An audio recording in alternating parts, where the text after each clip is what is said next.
What's going on, everybody? Happy Saturday. It's dark as shit in my room. Probably looks a little bit goofy. My webcam is being weird as hell. So yeah, in a dark ass room, just labbing it up like a true bettor. But anyways, got a fun episode today. Got Stephen Florival on. Flo, how we doing? Oh, feeling fantastic. Saturday, it's early. It's the first day of February. Month rolls over, man. Feeling good, man. How are you? I'm doing good. Before we get into it, I just want to say I think it's super cool. I think your way of betting is super cool and like very, very unique. And I think more people should actually be kind of niche like how you are. Because if you guys didn't know, Flo you basically only bet Knicks stuff, right? Or Knicks. I bet the entire league, but like no, I am like kind of Knicks focused because I watch all the games because like I think like a lot of stuff like you could look at charts and like above the break and all these analytics, but like there's something to like I watch this team and I can tell you like what this dude does against this defense every single time. So yeah. No, that's exactly how I feel about the Wolves games too, and I feel like that's what every fan feels like. Like you can look at all like the stats and data and stuff, but like unless you actually watch this stuff like come to fruition, I feel like you really don't know what exactly they're running on defense and like how the usage and rotations have been trending and stuff like that. Yeah, absolutely. Yeah, like, and I also think like with nuances too, because like sometimes, like for example, like tonight's game obviously is like Knicks Lakers, like it's just like a sense of the moment. Like I took a LeBron James bet today. Like, is it my most favorite bet in the world? No, but it's just like the concept of like, this could be LeBron James' last game at MSG. This is like one of those games where it's like there's no Anthony Davis, and I think the Lakers are gonna get smoked tonight. Personally, it's basketball, and it can happen. I think they're gonna get smoked, but I do think there will be like a 6 to 8 minute window where LeBron James tries to dial it back, like Cleveland LeBron James, and just like tries to give the fans a show. Because like I think I read like this is like just to get in the door because I was thinking about going. It's like a $400 ticket. LeBron's always a guy who like gets the sense of like time, moment, ambiance, what's happening. But yeah. But to give you like that's not my favorite player of the day is like Anthony Edwards. But yeah, I got something on that too. Okay, well, Wolves fan to Knicks fan. Before you get started on the breakdown of the games, I feel like we got to talk the cat trade. Yeah. So how do you want to? Huh? Hey, my Wolves have been in a good place recently. So, dude, yeah. I'm in like the headspace where I won't get like emotionally hurt anymore. Yeah. So how are you feeling with the cat return? I wake up every day and I'm thankful that Leon Rose made that trade. What's crazy? My entire life, like we're the team that makes that trade. Like back in the day, like I'm gonna date myself here. Like we traded like Nene and Marcus Camby for Antonio McDyess, which was like one of the worst trades of my life. Like we made the Steve Francis trade. Like we made the Marbury trade. We made the trade where we gave away the picks that turned to Joakim Noah. We made the trade where we gave away the pick that turns to LaMarcus Aldridge for Eddie Curry. Like terrible trades my entire life. And the fact that like we traded, and no disrespect, I'm never going to disrespect my guy Julius Randle, changed the culture in New York. We were a dumpster fire when he got here. We had no culture. No one wanted to come here. And for all his flaws, that guy's a dog that got us from point A to point B. He had the year when he finished top 5 in MVP voting. He got us the 4th seed and we lost to Atlanta, but like that guy carried the load of this team. So I don't want to disrespect Julius Randle, but flipping Julius Randle and Dante into Karl Anthony Towns, like a guy who's like clearly like one of the 2 or 3 best bigs in the NBA this year, top 6, top 7 MVP candidate, if you want to look at it like that, a monster on the glass. I was afraid when we first got him, like this guy wasn't tough enough and built for New York because like that was kind of like the knock on him. Like, oh, he's kind of soft. He's not gonna be able to handle tough situations. This guy was born to play New York. Like the right attitude, physical, tough. He's got a jam thumb that has a bone fragment in it. He has a bad finger on the other hand. Like this guy is tough as nails. Perfect fit with Brunson at the stretch 5. I love the trade. My only downside is like I wish we could still have Dante on the team, but if it had to be Dante and Julius, I definitely would do that 10 out of 10 times. Fantastic. Love the trade. Yeah. Nah, as soon as the trade got made, I was, to be honest, I loved Cat. Obviously, he's a great player. I realized, like the media had this narrative around him mostly because of the Jimmy Butler stuff that he Yeah. just like soft as baby shit and never not a winning player, just empty calories. But the reason why I was kind of fine with it is because I kind of thought that the Cat and Rudy fit. First of all, Cat at the 5 is so good. He's like an automatic top 3 offensive rating in the league. Yeah.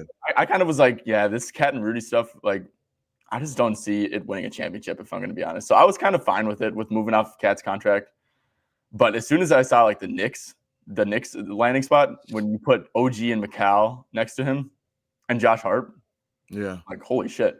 Because his one flaw is that, like, he's really, him anchoring a defense isn't the best. But when you surround him by all that shit, and then you put him with next to Brunson in the pick and roll, I'm like, holy crap, dude! If this team is healthy, like, yeah, that's the one thing with like Tom Thibodeau. I really think Son in the front office got in his ear because he's been playing the bench a ton more over the last like week and a half. So the fact that now like it's like you're seeing like I think I was looking at numbers. Karl Towns the last 3 fourth quarters has played 9 combined minutes. Like hallelujah! Please don't put him in 27-point games, please. Yeah, the one thing the Knicks need to do, which has happened so far, but just stay healthy, and you really don't got to worry about Josh and McCall with that. Josh is tough as nails. Speaking of Josh, I think Josh is behind Ant. Josh might be my second favorite player in the league, to be honest. Like I just love like the energy he plays with, and like him on Twitter, him on like that podcast, dude. He just seems like a super fucking fun dude to like be around. Like he just seems like a normal person. Yeah, he's like all vibes. He's like really chill. Like he's like the heart and soul, heartbeat of the team. Like he's not good enough to be an all-star. Like I'm not gonna sit here and argue why he should go over like Jaylen Brown or Pascal Siakam, but I wish there was a way to get him on the all-star team because like he's the guy who's like just like glue guy, does everything. Like there's obviously you don't want anyone to get hurt, but like he's the one guy. Like if he went down, I feel like the whole team would just fall apart with just the way he could just like a connector on offense. He starts the fast break. His rebounding is crucial because like to start the year, our rebounding was terrible. And like Josh Hart really had to step up and fill a void. Karl Towns really stepped up, fill a void. He's averaging over 13 rebounds a game. So yeah, Josh was like, that's my guy. I love Josh. Yeah. No, I think you nailed it with like, oh crap. What is my mag? I have like a magnet behind this mic. So it just like fell out. Okay. Yeah, no worries, man. Okay, there we go. Yeah, no, I feel like you're spot on with that. And if the Knicks lost Josh, like that's the heartbeat of the team. Like, Jalen Brunson might be the best player. Cat might be the second best player, or you can even argue who's better. Or Jalen's the captain. But I feel like Josh is really like you said, the connector. And speaking of connector, so I do want to before we get on into the game, one last thing I want to talk about is Julius Randle. He's like a super polarizing player, obviously, and I don't know if you've seen Wolves Twitter. Absolutely. I refresh it every day. It's fun. It's a fun. Yeah. Well, the thing is, so Randle, like all the iso ball and unconnective ball that he was playing, like it was, and just like defensive lapses, like my goodness, the first like 2 months of the season was really, really bad. But I will say, Julius, his 3-point shooting has completely fell off a cliff. But like to be honest, that doesn't really bother me. His connective play, instead of like ISO, like the last 3 weeks, instead of just going into ISO every time, he's literally just been flowing into DHOs. And and I will say when he does ISO and get into the post, like it's great offense. Like especially when he has a mismatch, he gets in down low, has a little fadeaway. And a lot of the times what he does is he'll draw 2 and kick out, and it's like a wide open 3 every single time. Yeah. So Julius, I think most of the hate kind of stems from like his contract situation, where if he opts into his contract, we have Naz and Nikhil, who are like two fan favorites, obviously, like play their asses off, really good players, who we want to retain. And if Julius opts into his contract, both of them. So I think like that's kind of more so where the trade Randle stuff is, but like real Wolves fans know that like Julius has been sacrificing a lot and like buying in and playing good team ball and stuff. So I'm glad that's starting to work out. Yeah, like I've been impressed like lately, like how because when we had him in New York, there'd be stretches we would beg him. I'm like, Julius, like you're a bull on the block, but like when the double comes, swing the ball. Like when the Wolves came to MSG, like I love the fact like how he just played within himself. Like he wasn't trying to force a shot. I think he only took first half like only like 5 or 6 shots, but like he was like finding like McDaniels on the wing. He was finding like Ant 2-man game. Like I thought even like dump offs to Gobert. Like that's the thing. Like a lot of times, like he'll garner so much attention. Like Gobert will be like wide open or like right on at the rim. Just man, just throw it up to him one time. So yeah, I've been impressed with Julius. It sucks that he has the groin injury now, but Yeah. I am interested to see like how the Wolves look now because I'm like, ooh, they have like you don't want to see anyone get hurt, but I do feel sometimes teams are like one injury away from the best version of themselves. So now there's like Nas Reed's out there. The floor is like more spacing. Noah gets more minutes now, probably too. So it's gonna be like a really interesting fit with you guys. Yeah, no, for sure. And like that's like it's really weird how that works. Like Dante was playing so good. He started off the year really bad, but he was playing like he was playing like Knicks Dante like over his last 15 games or so before he got hurt. And as soon as he got hurt, like the Wolves kind of almost needed someone to get hurt because they were so healthy all year. But they have a ton of young guys who just like, like those like when you're playing because Ant's like such like a troll against shit teams. Yeah, I love it. I love it. He's like of non-Knicks, he's my favorite non-Knick in the league. I love Ant. Yeah, you gotta love Ant. Yeah, but no, against these bad teams, dude. Like Rob Dillingham. Even we have a guy named Jalen Clark, dude. Like, oh my gosh, if he starts to get more minutes, people are gonna start making the Lou Dort comparisons. He's like a ridiculous defender, and then Luka Garza even is like a just a pure bucket. Like you look at his per 36 stats, dude. He's like ridiculous. But those guys have been playing, and they've just been consistent energy. Like when like the starters aren't up for games against like shitty teams, which is nice to have. Yeah, today might be like Rob Dillingham day because like I know like Conley has a thumb, so I'm like just waiting for the Rob Dillingham props to see where they drop like his points and his assists because he had like the 8 last game against the Jazz. I want to say, so it might be Rob Dillingham day. Oh, against the Wizards, 100%. Yeah, and they don't even have Sar. Like Sar's not some great defender, but like when that pick and roll comes, Joe Val's gonna be like, I'm just gonna chill in the lane. Just do what you do out there, man. I'm chilling. Yeah, dude, Jonas. I hate to say it, but I really like betting on Jonas, and I think that he's a solid offensive player, good rebounder, but I don't think he's an NBA player, dude. Like he just can't like move. It's bad. I think like he's good for like certain matchups because like there's certain teams that like when the Knicks played him a couple times, he was like the perfect for us because like we don't really have like a center who's like 280 pounds, so they would just like throw him the rock and he'll just do the like bully ball thing. Like it depends the matchup, but like he can't like if you're playing like the Celtics, like no. Oh no. No. Okay, well, enough yapping. Let's see. We've been live for 12 minutes and we haven't even talked about a single player prop. Yeah. But all right. Let's get in. So let's do Lakers Knicks stuff. You said you got a couple plays. Yeah, I got like one play right now and a bunch of leans. The one play I'm gonna go with for now, call me a sucker for like narrative or whatever. It's LeBron James 2 threes -130 FanDuel. To me, it's just like there's no world I'm not taking LeBron James for 2 threes. I get it. He shot 3 for his last 19. But a couple things here. One, Anthony Davis is out, obviously. It's a small sample size, so I'm always going to say the small sample size alert. The Lakers with AD this season shoot 35 threes a game. 4 games without AD. 2 of them are against the Nets and the Wizards. I get that. But they've attempted 39 threes, 4 more threes. Going back to last year, it was a different regime, different coaching staff. But last year, in games without AD, 3 more additional threes. LeBron James in the 4 games without AD. Where are my notes? Here it goes. 27 minutes against the Wizards, 1 for 4. Then you have a 4 for 6, 7 for 10, 6 for 11. It's a tough matchup because he's going to go against OG, and OG is going to take away a lot of his airspace. So that does scare me. But the Knicks allowed the 8th most pull-up threes in the last 10 games in NBA. So I just think that LeBron's just going to walk into like 5 or 6 attempts. So it's like if I'm going to get 5, 6 attempts, it's 2 threes. And also I'm buying into the whole pomp and circumstance. This could be the last game in MSG. It's in prime time. I also think he's going to be up for the fact that like he's a very smart guy. This is a 10-point spread. He knows that everyone thinks that like they don't have a chance to win tonight. I think they're going to get smoked, but I think it won't be like this pushover game. So I think like LeBron James for like one last time dials it up. If this is his last game, I'm old enough to remember Michael Jordan's last game at MSG against Ewing and Oakley and the boys. And he dropped, I want to say like 46 points, 44 points, and he was masterful. So LeBron is very aware and a historian of the game. I don't know if this is his last game, but I know he knows that like what Jordan did in his last game at MSG. And also like given his age, even if he comes back another year or two, like health-wise, like he doesn't know if he's going to be healthy next year this time. So I like that one. That's like my favorite one so far. I have like a bunch of leans I could share, but like that's the one I have right now loaded up. Man, I'm not even just saying this because you're on, dude. The one prop that I actually like the most was this one.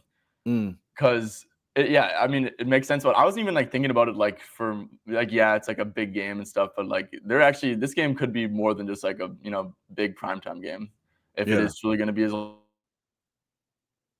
last MSG game. But yeah, no, seriously, Mm, like look at this volume without AD. And if you think about like Cat usually plays drop, right? And it's against yeah. LeBron. LeBron's like you'd way rather try to bait him into like shooting those pull up jumpers and let him get downhill and stuff, or let him get like easy stuff at the cup. So I Yeah. mean, the threes will be there all game. I think it's just like, does he want to take them or not? Yeah. And I mean, so far in games with AD, like why is he gonna take a ton of threes against the Wizards when they're up 40 and Yeah. he And can he has get to the two cup threes, at I want to will. say, in his last 5 games against the Knicks. So what I've learned in my life is like if something happens like 3 times against the Knicks, it tends to happen like 6 more times against the Knicks. So it's just like, yeah, when I just look at a chart of like LeBron versus the Knicks, it's like, oh, he's done this like the last 4 or 5 times. Like, okay, cool. It's probably gonna happen like again now. So, Yeah. Yeah, and I mean he's gonna if he's probably gonna play what like yeah, I mean if the game's close he's gonna be around like 37, 38 minutes I'd assume. If not, I'm assuming like yeah, he's heavy still usage and still gonna volume get up. too. Yeah, I Yeah. mean this is his volume. So you take 80 off the court, uh 5.89 attempts, so about 6 attempts per 36 minutes, 2.39 or 2.32 makes. Mm-hmm. It feels like pretty good value for a minus 130, especially given the drop coverage, given the spot. Yeah. Just given like like LeBron is a very aware guy. He knows that he can't bullshit and score 20 points here if they want to have a chance to win. Yeah, like this is like a really big like Austin Reeves, LeBron James game. Like Mhm. I almost got there on Austin Reeves three. Like his three is minus 110 or 115 on DraftKings, excuse me. Um, yeah, because like Austin Reeves takes like about 3.3 pull-up threes a game. And like if you look at like his box scores, like when AD's not there, I want to say he's taking like 7+ threes, like the last like going back to like last year, something like 7+3s and like 8 of the last 9 times, like AD's not there. So you need to have a good shooting night. It does scare me a little bit because like Mikal Bridges' on-ball defense has been like taking a massive step up in the last like 3 weeks. So I'm like, man, pick your poison. I want to go against OG or do I want to go against Mikal? But the thing I just come back to is like LeBron is just such a craftsman with that pick and roll. So I like even though Jackson Hayes is nothing to be afraid of, I definitely think you'll find a way there. Do you want any other looks from the game, or are we just like No, I'm actually making this an official play. So I'm just like yeah, on my phone, like typing it up, yeah, just sending it into my Discord right now. Because this is the minus 130 price too.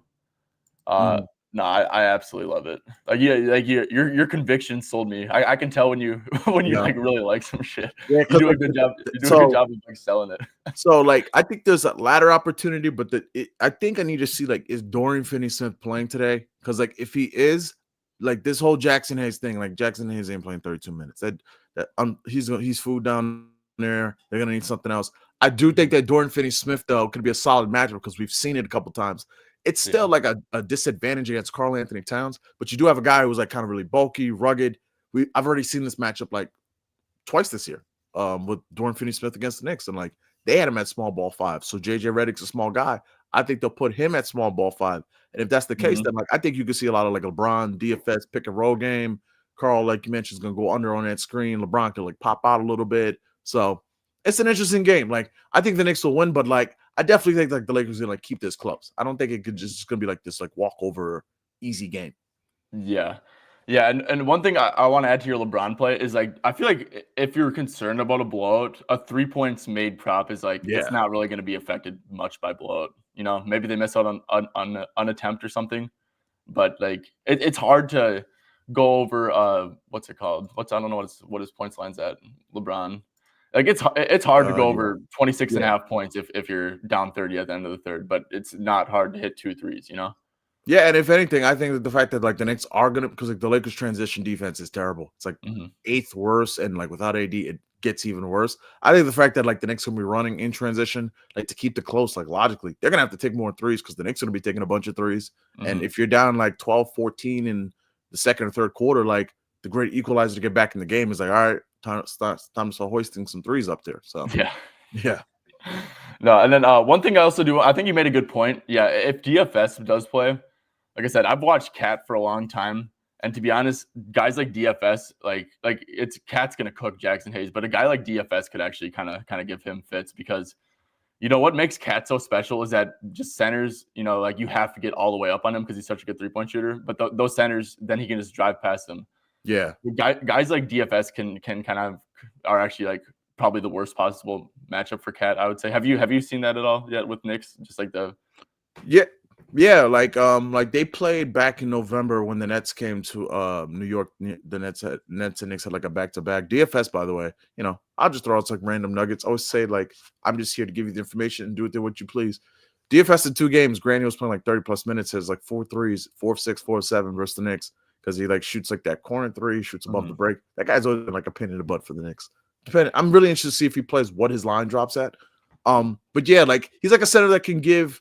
Who can move his feet, and Carl has like the same rip through move when he puts his arm up. That's why he always gets all these offensive fouls because it's the same move over and over and grabs the dude's arm and the ref calls it.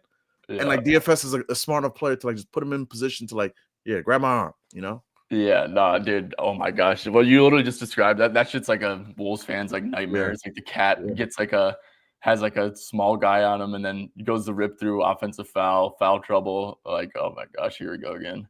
Yeah, it's like, he'll be, Carl's doing so good today. It's the middle of the second, he has 1, and then like 5 seconds later, he's like, he's on the bench for 3. You got 2 offensive fouls. Yeah, so just I think that's a good thing to note for people because you just like look at Hayes versus Cat and you're like, oh, this is barbecue. But there could be, if DFS does play, there's someone who could maybe slow him down a little bit. Yeah. Okay, sweet. And then do you want to get into like a couple more leans, or do you have any more leans you want to talk about with this game? Yeah, a couple more leans. Obviously the main one is like Jalen Brunson and how crazy he's been. The fact that like 21 the assist is what I'm looking at here.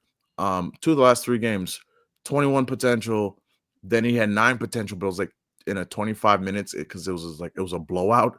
And then last game, 25 potential. It's tough because it's like it could be Jalen Brunson's assist, it could be Josh Hart's assist, or it could be both of their assists because the Lakers are going to be bad in transition. And like this kind of feels a little bit to me like the Philly game when Josh Hart slapped the triple-double, where I'm like, if this ever stay close, like he could climb this ladder to 10 easily. So Josh Hart for a long time, for like the last like 8 to 10 games, was like either first in passes made or second in passes made. And I took his assist last game. I have a strong belief because like Carl got 2 early fouls and like was on foul trouble.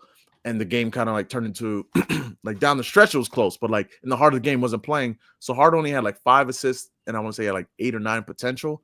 But like I always think of it like when Cat's out there thriving, Hart's usually thriving with him, like finding him down low. So I haven't decided which one I wanted to go there, but I did like that. Austin Reeves 2.5 threes.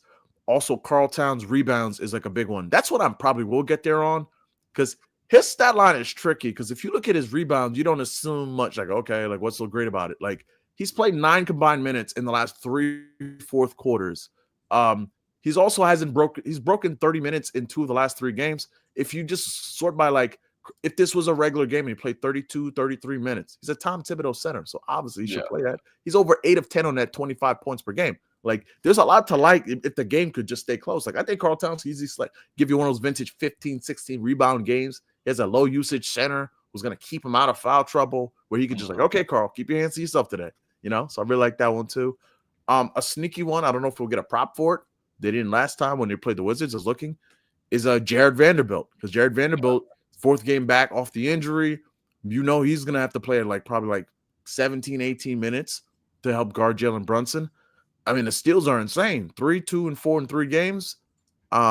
I just think he's a pesky kind of guy. Like if they give you decent odds for like Jared Vanderbilt, 1 steal is minus 170 or 150, and I could put it like with the Rockets money line over the Nets. Sure, I might throw like a quarter unit or 3/4 unit or half a unit on that because like Jared Vanderbilt's been like amazing, and they're gonna need him in a game like this because oof. And last lane is they're gonna be on the break. It's juicy. Maybe you have to put it on, but OG's threes. He has 2+ threes in 6 of the last 7 games. He has 6+ attempts in 6 of the last 7 games. And the Lakers don't strike me as a team that's about to stop anyone from shooting threes tonight. So, yeah, there's a lot to like tonight in this game. It's just like, what do you want to take in a game that has like a 10-point spread? That's the one thing, though. Yeah. I think the one I think that you mentioned that I kind of like the most, I think maybe it might be Josh assists just because of the transition aspect. Just he's so reliant on just like random transition plays and stuff. It seems like for a lot of his offense, like he's not going to do a ton in the half court. But yeah, Lakers transition defense not good, especially with LeBron taking on a high usage. He's going to have some plays where he just literally doesn't get back at all. Yeah. No, that's definitely true. And And I just like the like price too. yeah, -105 is an amazing price. The thing I also like about it too, it's like whenever you lose like an anchor on defense, like Anthony Davis, like the communication will be jacked up for like 2 quarters easily, especially against a really good offense. So my thing is just said like with the pick and roll with Brunson, with the fast break, like between Brunson or Hart, someone is slapping their assist. It's like it could be both, but like you got to pick the right one. Yeah, dude. There's a lot to like, man. It really is. Yeah, Like on the Knicks side of things, it's like I don't know.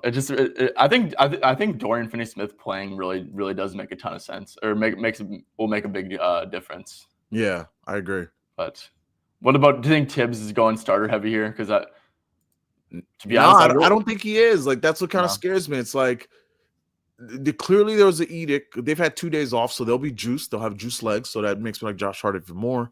But clearly there was an edict from the front office because like Leon Rose, Worldwide West, like they get in his ear when he's like, hey, what are we doing here? Yeah. There was like that stat like 3 weeks ago, like of the top 8 players in the NBA in minutes played, the Knicks starting 5 had like all 5 were up there. But if you look since then, like they have a new rotation. Like Jalen plays 9 minutes in the first quarter. He used to play the entire first quarter. There's another lean for you. Jalen Brunson, 6.5 points first quarter.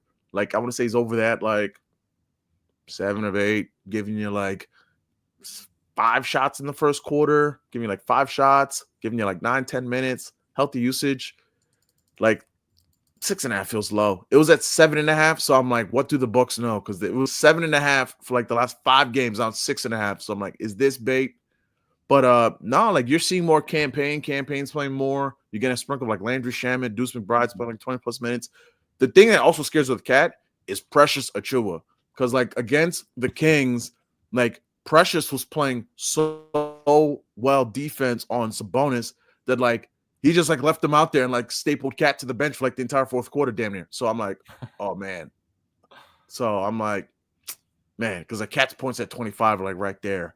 Yeah. So there's like a lot to like, but I'm just like, I don't know. I gotta like think about it. Yeah, the Lakers. I think you're kind of spot on. The Knicks, because when it's such a good match, when it's like when you like too many people, it's like one thing that I've realized that can really cook an over outside of blowout is if like the teammates are going off too much. And like I've actually lost like cat overs a few times this year with that. Just like McCall randomly having like 28, like OG hitting like 5 threes. Like, okay, if those guys are scoring that much, there's only so much pie to go around.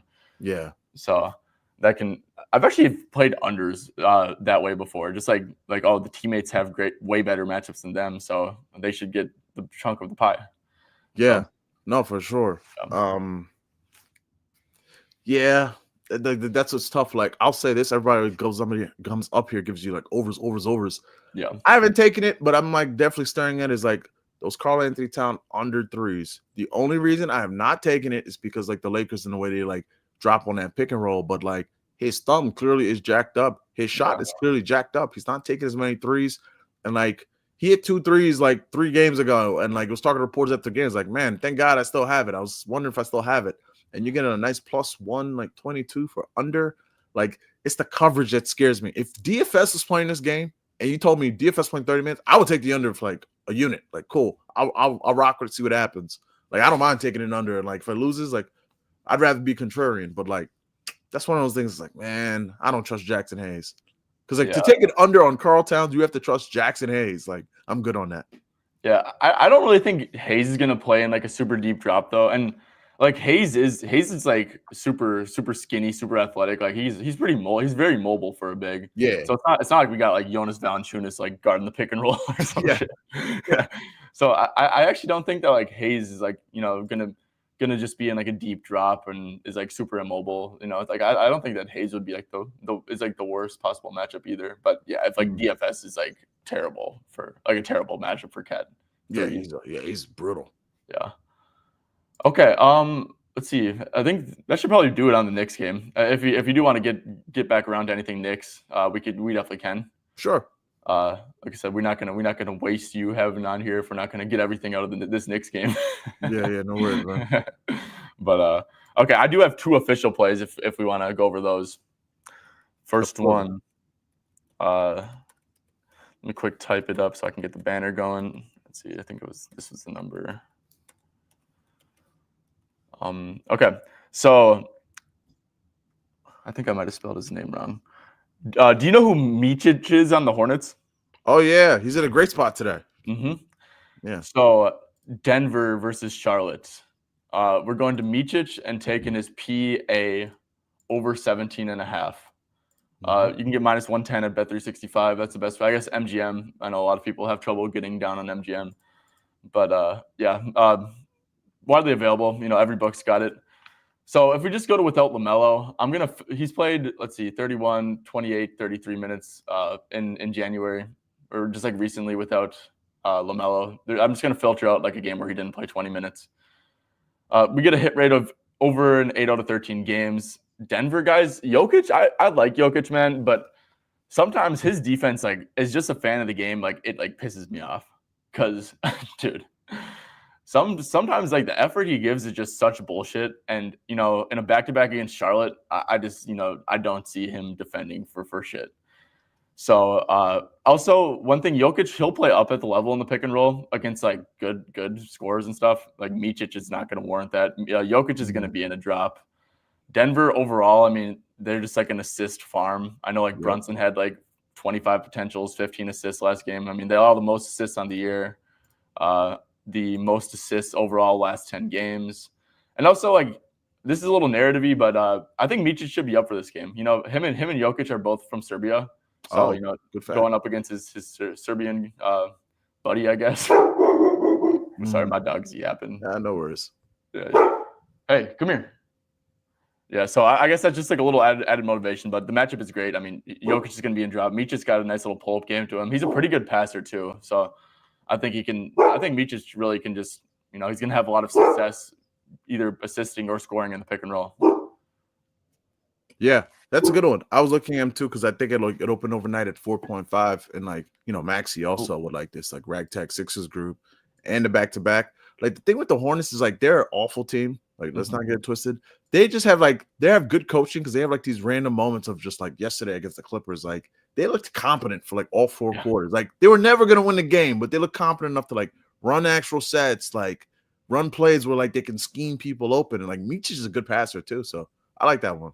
Yeah, and then one thing I forgot to add, but Mark Williams has props listed. He's been resting because of injury management. I'm assuming that's back-to-back related. Yeah, but I would expect him to be back. Like it says, it was just injury management. And dude, having Micic is a roll man for assists, or having Mark Williams as a roll man instead of Taj Gibson and Diamante. Those guys don't they literally don't score. So I think that could be good for assists. And like I said, Jokic this is just not a spot. I was almost gonna take Jokic under points. Just because, dude, he doesn't try in games like this. So yeah, I was thinking that too. And he just exerted himself so much yesterday, and that's one of those with this game where it's just the one thing I was looking at for this game, they jacked it up a little bit, but it's Jokic first quarter rebounds, it's 4.5 now. If it was 3.5, I'd be right there, but it's 4.5. So I'm if Mark Williams isn't there again, then there's going to be a bunch of just loose shots to back for both these teams. That's one of those I had the early leans bucket across the league, Jokic first quarter rebounds.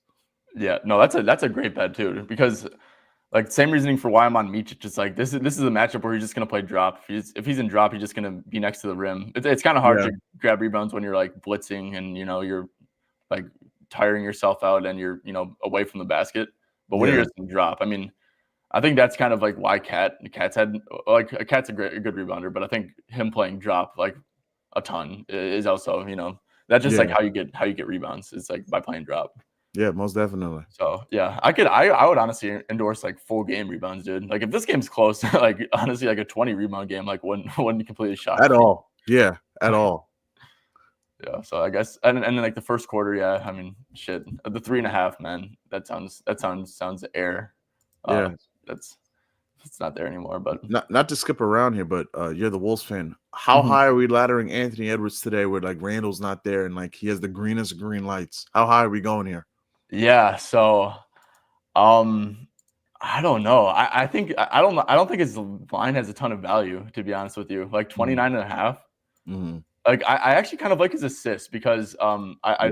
my screen share is kind of funky right now, but I peeped this earlier. Without Randall on the court, I mean, it's just going to be the Ant show with in terms of like ball in the hand. And Jonas can't.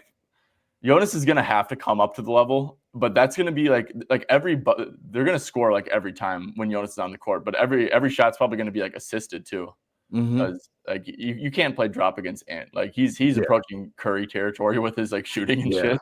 Yeah. And I get that their Wizards aren't trying to win, but they're you can't just like intentionally like look like you're trying to lose, and that's what it's gonna look like if you're just giving and drop coverage every time. But if you take Dante and Randall off the court, and this is like more so like a Randall thing, like obviously Dante would probably be good for assists, but I mean Mhm. Ant's up to 7.39 assists per 36. Mike Conley too is a little bit interesting. He's at 7.48 assists per 36. Yeah, like I had like a couple interesting because like I love watching the Wolves. They're like one of my favorite teams, even though they're so frustrating because like they just have these like stretches where they're like brilliant and then stretches where Mhm. like they look so incompetent and you're like, what are Yeah. you doing? But like a sneaky one I was looking at, if this game ever stayed close and Randall's not there, I'm assuming that you guys are gonna go. What would you say the starting five is gonna be like? What Gobert? Is it gonna be Naz Reid at the 4, or Jaden at the 4? Uh, I think it's got to be Nas. Yeah. Jaden at the 4 is sweet, but I think that more so it's going to be Jaden at the 4 in the backup minutes with Garza as a backup 5, Hmm. because Garza needs a good defender to help him out. Yeah. So and also Nas, dude, we're trying to re-sign Nas. I think that like Randall gets hurt. I think this would be like the ultimate disrespect to not Mhm. start him. Yeah. Nas's shit's super low too, dude. Nas is a bucket. Yeah. Nas is a dog. He's a Yeah. killer. I love that guy. Like, cause like I was thinking about just on a sprinkle, like it feels that between Jaden and Nas, someone is hitting 8 or maybe 10 rebounds because the Wizards Mhm. like just don't care and they throw up garbage shots and then but it's just like Jaden's rebounds was like I was riding those rebounds when they were 4.5 plus money. Now this Yeah. like it's the Six fun's and a over. It's half? like 5.5 minus. It's like the fun's over. But yeah, Yeah. Jaden is like because they switched his role. I want to say like 3-4 weeks ago. Where Mhm. like he's now the guy who crashes down on the glass. So and he's like got those like long arms, so he could like sky over defenses for rebounds. Yeah, I mean, dude, like this, like look at this chart, man. This shit's like literally like Yeah, just trending up. Like the rebound, the rebounding. Yeah, if you would have told me Jaden McDaniels would have a 6.5 rebound line at any point of this year, I wouldn't have believed yeah, you. insane. Yeah, His whole career, he's just been so like allergic to rebounding. But dude, even 6.5, it's not a bad look. I'd yeah, probably lean more so Nas because I actually don't think it's a great rebounding spot for Rudy, even though it's a Wizards. yeah, Jonas Rudy is really bad at contested rebounds. Like, dude, yeah. it's He it's fell off this year. I don't know what happened. yeah. It's like like I've never seen someone like lose confidence, but he's always had bad hands, And it's like he almost like doesn't trust himself to like high point a rebound, so he just like slaps it. Yeah, So Jonas, honestly, Jonas crashes the offensive glass pretty much every time, and when he does that, I don't think Rudy's going to get many rebounds when Jonas is contesting him on the glass. So I actually do think that Nas makes sense. I also like Nas's points, dude. I mean, if we go to yeah. here, one thing I like to look at is catch and shoot frequency. This is zone catch and shoot frequency, pull up frequency, and I like to do like last 15 game stuff just to like get like a recent Mhm. gauge. I mean, Wizards most catch and shoot field goals made. That's great for Nas. Obviously, like Wizards are kind of like anyone can eat, but I mean, yeah, I mean, catch and shoot by far. And when Jonas is on that court, it's just going to be every bucket's going to be like assisted because it's going to put two to the ball. Ball's going to start moving. Catch and shoots, they're going to have to overhelp. I think that Nas even like PR makes sense. Mm. And yeah, 21.5's out there, man. I mean, FanDuel got 22.5, but Yes, sit Mike Conley today so we can take like Rob Dillingham alts today. yeah, I wish, man. But they sat Mike Conley, like them the thumb Yeah, injury for Mike Conley was 100% just like, okay, we're not playing you. It's a back to back. yeah, So yeah, Dillingham stuff too. yeah. Oh my this god, There's no reason for Dilly to not play like 24 minutes today. yeah, he's so raw too, and I love that like how Ant like empowers him to just be himself. Like you can Yeah. tell he plays with like so much confidence. Dude, Rob, whenever Ant is like hyping up a teammate, the vibes are just like immaculate, man. And I love Ant so much because he doesn't for all the stuff he's good at, he's seriously one of the best Yeah. teammate empowers out there. Like just with his vibes and energy, and when he's even on the bench, like he's never sitting on the bench. He's always just like got a towel in his Yeah. hand, like waving that shit around. Yeah. I love after you guys beat the Suns and like how he was like talking trash and he was like, we got them. You saw we got them again. Like, yeah, it's just like we don't see enough of that, like that competitive fire. Like, yeah, I was like, how do you not love Ant? Man, I feel blessed to have him in a Wolves jersey.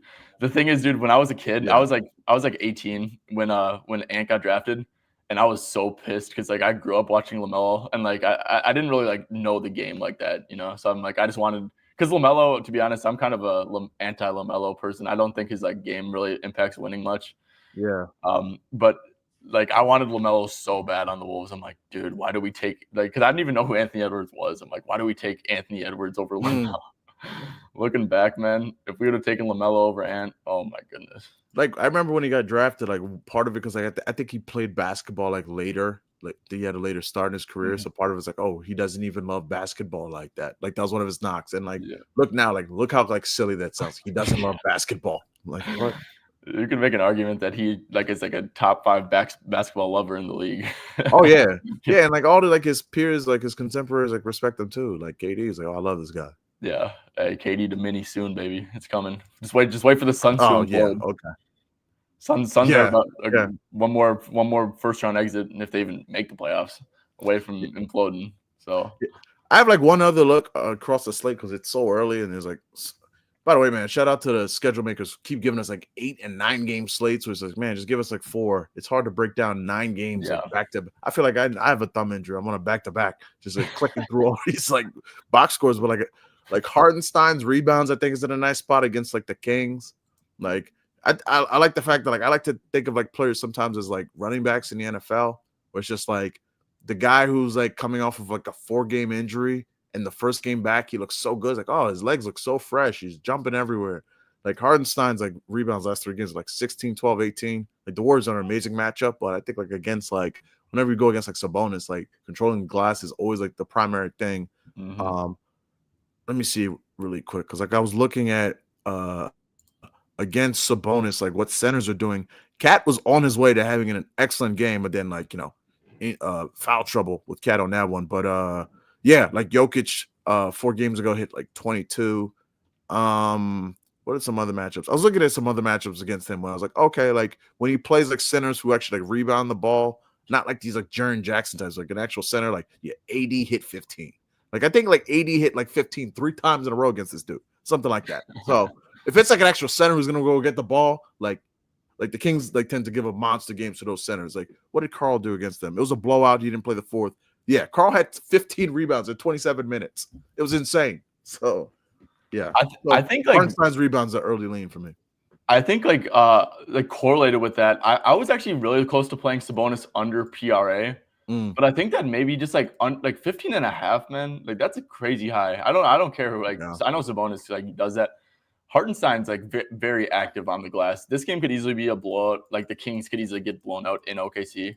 Like the vibes around the Kings, man. Like they were good for a little bit, but I mean, then that like, fell off. As soon as someone asks out, like your star player asks out or asks to be traded, I mean, yeah, this game could reeks of a blowout. I think that like an under on a King makes sense, and 15 and a half. I get that OKC as a team isn't a great rebounding team, but that's like so skewed because of how much time Hardenstein's missed. Yeah, no, that's definitely true. Like, man, OKC. Like, who do you like in the West to come out of the West? OKC. I think it's OKC, and it's not even close, to be honest. Like no one's close to them. Yeah, I agree. I still feel that like one team could make a trade. I don't know who the team is. Like, I'd be interested to see like if the Rockets made a trade because like the Rockets feel like they're close, but they're not there. But they're like, they're close though. They are, but I think that they're too young. I think you have to let them go through a playoff run with this young core, and then you can reevaluate like who's like a liability, like how OKC did. And like, okay, holy shit, we got to get Giddy out of here. This dude cannot play in a playoff setting. Yeah. Then they got Caruso for it and didn't even give a pick. Like, what are we doing, Chicago? Yeah, most definitely. Oh, just to bounce back on the Knicks game really quick. One more. Okay. Lean, not official play, just a lean. Just giving out thoughts. It's the Knicks and giving up rebounds to forwards is something you always have to look at because that's what they do. Karl Towns, as every expert capper has alluded to, he drags the center out to the 3-point line, leaving the early rebounds. But Rui's rebounds at 4.5, I want to say, man, I'm not here to like to back Rui Hachimura on a Saturday night for rebounds, but is it 4.5, and you could even get his 4 for like 230 and put it with something. Because I'm like, you figure he's gonna play like 28, 29 minutes, and if you look at his recent rebound games, like, let me see here. This could also be Austin Reeves. I haven't like looked at the Lakers enough to, because like they have these random games where like Austin Reeves will grab 8 rebounds, and then recently they had games where Rubio will grab 7 rebounds. So I'm like, is this matchup based? Like, what's happening here? But yeah, like Rui, like I don't want to root for Rui rebounds, but like if you just go like last game against Washington, 4 with 25 minutes, 2-24 against Phoenix, against the Sixers, but then before that, 7-5-7, 6-8. So it's like one of those, like I looked at it, like I'm not taking it. I'm just like, I looked at it, like, oh, that's interesting. Well, I kind of want to dig a little bit more into that because I think no AD could maybe, like, I want to see if AD off the court boosts his rebounding. So we got Rui at 5.72 usually, just like on the year per 36. But then if we take AD off the court, and also if Finney Smith doesn't play, like I think his minutes are like super locked in. Yeah. So Rui actually, okay, that's weird. I guess his rebounds go down a little bit without AD. I thought for sure they'd go up, but yeah, I think like Reeves' rebounds go up. Like, what was I looking at here? I think like his 6 rebounds is like all 230. Like the Knicks like have been giving up like these rebound games to guards. It's like depending the matchup. Like if you just like think like thought process this through, like Reeves will not be on Jalen Brunson at any moment of this game. He's probably gonna be like Josh Hart in the corner, sagging off of him. So if Reeves is kind of like the free safety type, could definitely like fall into 5-6 rebounds. Like John Morant was in that role in a blowout. He had like 5 against the Knicks. Are there any other guards here recently that I was looking at? Oh yeah. I mean, like obviously, I mean it's Russell Westbrook. Can't compare anyone to Russell Westbrook. But like he had 14 freaking rebounds last game. Russell Westbrook. Like holy crap. Yeah. What do you think about Bron 7.5?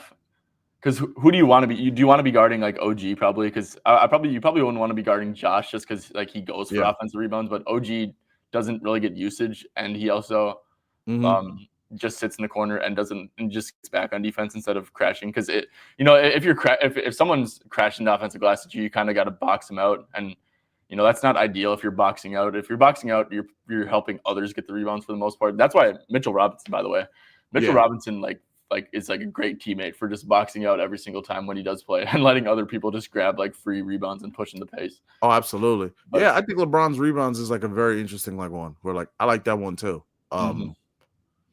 This is like the game of like a million leans, but like do you love it enough with enough conviction to take like Mikal Bridges 0.17.5? Like this is a guy before last game, he let me down. That was my play of the day because he shot 5 of 18, but his usage is like insane. Like he's like a 20% usage player going against a bad transition defense against a team that's gonna have to devote a ton of attention to Cat and Jalen Brunson. Like I think you let off the top of the show just talk about like, oh man, like the cutters, like just finding guys off, like that's like McCall and OG. Like that's like right up their alley. Yeah. What do you think about especially if Finney Smith gets ruled in? What would you think about a Hayes under 6.5 rebounds? I know 6.5 seems a bit short, but I mean, per 36 with AD off the court, he's only at 8.84, and like I've had like he could easily get in foul trouble guarding Cat.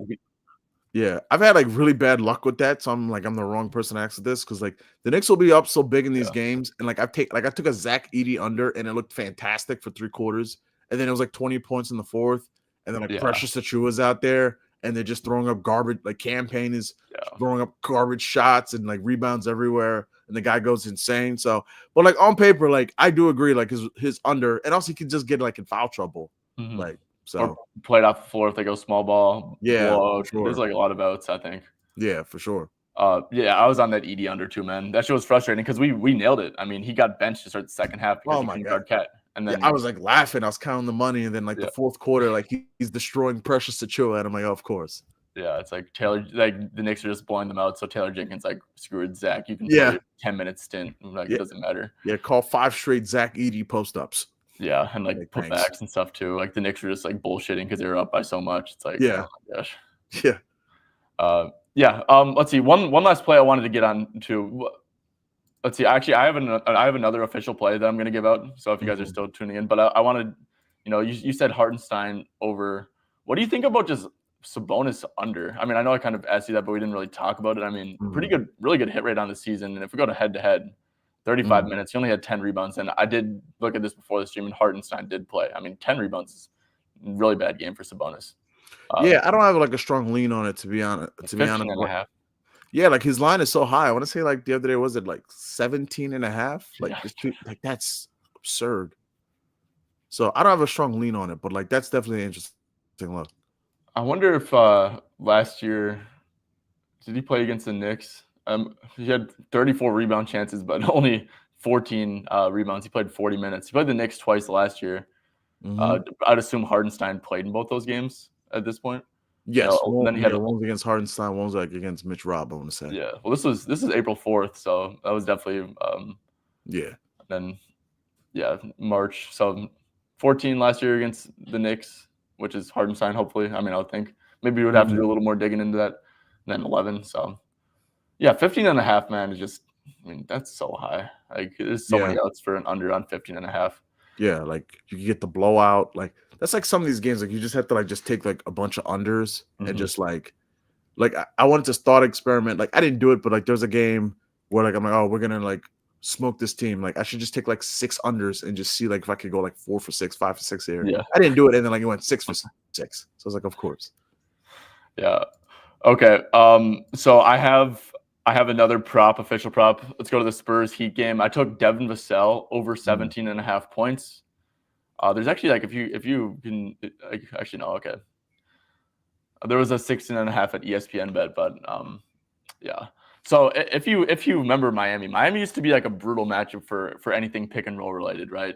Like 9th fewest points to the handler on the season, but since Khalil Ware started starting, if you go to pull-ups, because obviously pull-ups and pick and roll handler points are like hand in hand. Pull-up frequency, Heat are allowing the third highest pull-up frequency, the most pull-up field goals made over the last 15 games, and that's very, very uncorrelated with Khalil Ware. And also, if you just like watch it, like Khalil's sitting in a pretty deep drop. So Miami has went from like a really bad matchup for pick and roll handlers to like a very, very good one. And also overall, they're just like a jump shot funnel now. Like if you go to frequency, I like to look at frequency, but also you can look at field goals made and stuff like that. Frequency, third lowest shot frequency within 10 feet. So they're really protecting the rim with that drop and vulnerable to catch and shoot stuff and jump shots, which is Vassell's game. So I'm buying a little bit low, I guess. I really liked him in this spot, but he also there's a head-to-head game recently. This was when like Khalil Ware played like 35 minutes in this one. So this was in the Khalil Ware alongside Bam era. Miami, the Spurs lost by 20, so they're going to run the same defensive scheme. It obviously worked. You stick with what works. But Devin Vassell had a season-high 20 field goal attempts versus this Heat team running the same scheme. Shot 8 for 20, 4 for 10 for 3, got to the line, shot 3 free throws as well, had 23 points. Yeah, anytime I see someone, having a season high in field goal attempts, and then we should get the same coverage, same scheme, I'm just going to look to that. I think Devin Vassell's been in good form. He's really shot the ball pretty poorly this year. Still, I'm a big fan of this matchup, so I took Vassell over 17 and a half. Yeah, like I think you're getting like great value, like plus 100 for a guy who's like getting the usage he gets. Like he had I liked him yesterday. I didn't take him, but like he was definitely like on like a play like I wanted to get there on, but I just had too much action on everything else. And like so on the bounce back, like he will also go to like this weird zone that like just doesn't work sometimes. And like they have like these giant gaps in the zone, and I'm just like, okay. And so I thought that was a great breakdown. Like I do like Devin Vassell today. Yeah. I played Chris Paul. I liked Vassell a ton. Thankfully, I didn't take him. I took Chris Paul yesterday, and like I think you could take Chris Paul again because I mean Chris Paul against drop coverage, like that's the only way. That and catch and shoot stuff is the only way he scores basically nowadays. Yeah. Yeah, his pull-up threes is like a cheat code. If he plays like a team that's like bottom 10 in pull-up threes, like he's hitting it too. Like he started 2 for 2, thankfully, because he only took 1 in the first half, I want to say. But then he ended up with like he's like the king of like I will end on 4/5. But like, so don't take me to 3 or 4 unless you want to lotto it. But like, just I got you for the 2 if it's a pull-up 3 team. Yeah, and look at this. I mean, you can get plus money for Chris to hit 2 threes. That was definitely a look of mine. I mean, I think even his points is a good look. Look, I'm gonna be like, okay, I want a Chris Paul over, like, and and I avoided Devin Vassell. I'm just gonna flip it because it's like a very similar matchup. I'm gonna flip it though. Maybe I don't know how many times you can win Chris Paul over points. Yeah. In 2025 in a row. So Wow. I'm just gonna take my luck and move on to Vassell. But if anyone likes Chris Paul threes, Chris Paul points, I fully endorse Yeah, it. I'd have to look at like old man Paul on back-to-backs because like the Yeah. Miami Heat are giving up the second most pull-up threes in the last 10 games. And Yeah. Chris Paul has taken, I already know off the top of my head, 3.3 pull-up threes in the last like 15. So that's what Chris Paul does. He takes pull-up threes. Yep. And even like the catch and shoot stuff should be there when they go zone. So Yeah. I think Chris Paul three is definitely a great bet. Let's see. What did he do against the Heat? That's he what got up 6 threes against the Heat. Yeah, and he made 3. Yeah, Yep. there you go.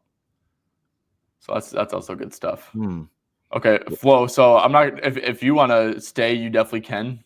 But if you also want to leave, I'm not gonna like be offended or anything because viewer. But I like to do viewer questions on Sure. on the I'll stream. hang around.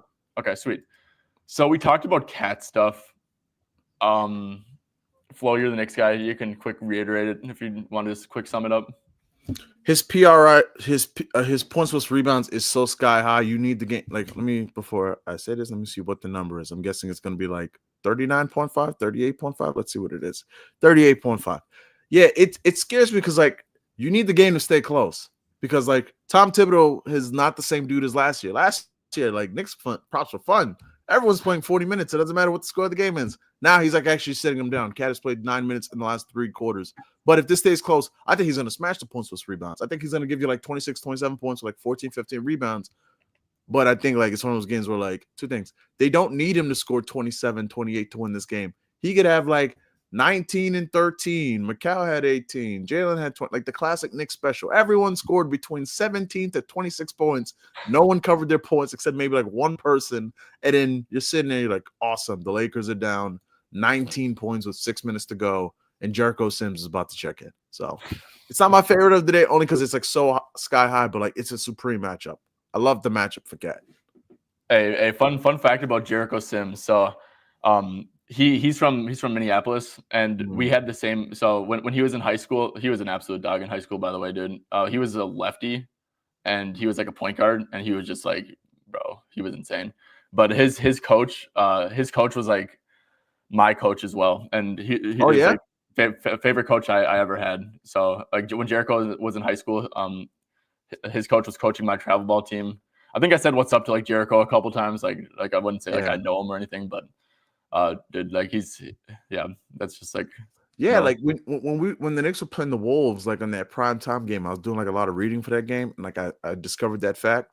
And like Jericho, I love you, but your man, you cost me a plus 1,800 because like the biggest hit of the day was like when he ended the third quarter against the Knicks Wolves, like he missed an alley-oop from Jalen Brunson and like hooked the plus 1,800 because of that. So, but no, he's like a lot of people's like, yo, he's man cool. Like I played Jericho in like high school and it was like 6'10" with like bunnies and was just like crazy. Yeah, no, it's ridiculous. And like he was legitimately like a point guard. So I don't know. He kind of doesn't really. He's obviously like he's kind of like a very timid person. It seems like just like doesn't really talk much and doesn't like to shoot much. But hey, he's got a little point guard in his bag, man. Oh yeah. He just never like does it in the game though. Like he's like so afraid to like just dribble the ball. Yeah, you can tell he doesn't really want to like mess up. Yeah, but Jokic stuff, I'm not touching a Jokic over points, man. But rebounds, 100%, I endorse it. But yeah, this is just such a classic Jokic troll spot. Yeah. Banchero stuff against the Jazz, man. I was looking at it, dude. The Jazz stink. The Jazz stink, man. Yeah, like it's something I want to look at because like obviously you have like Hardy and the fact that like he likes to blitz lead ball handlers and Franz Wagner. I didn't see what his usage was last game, but his usage is like through the moon.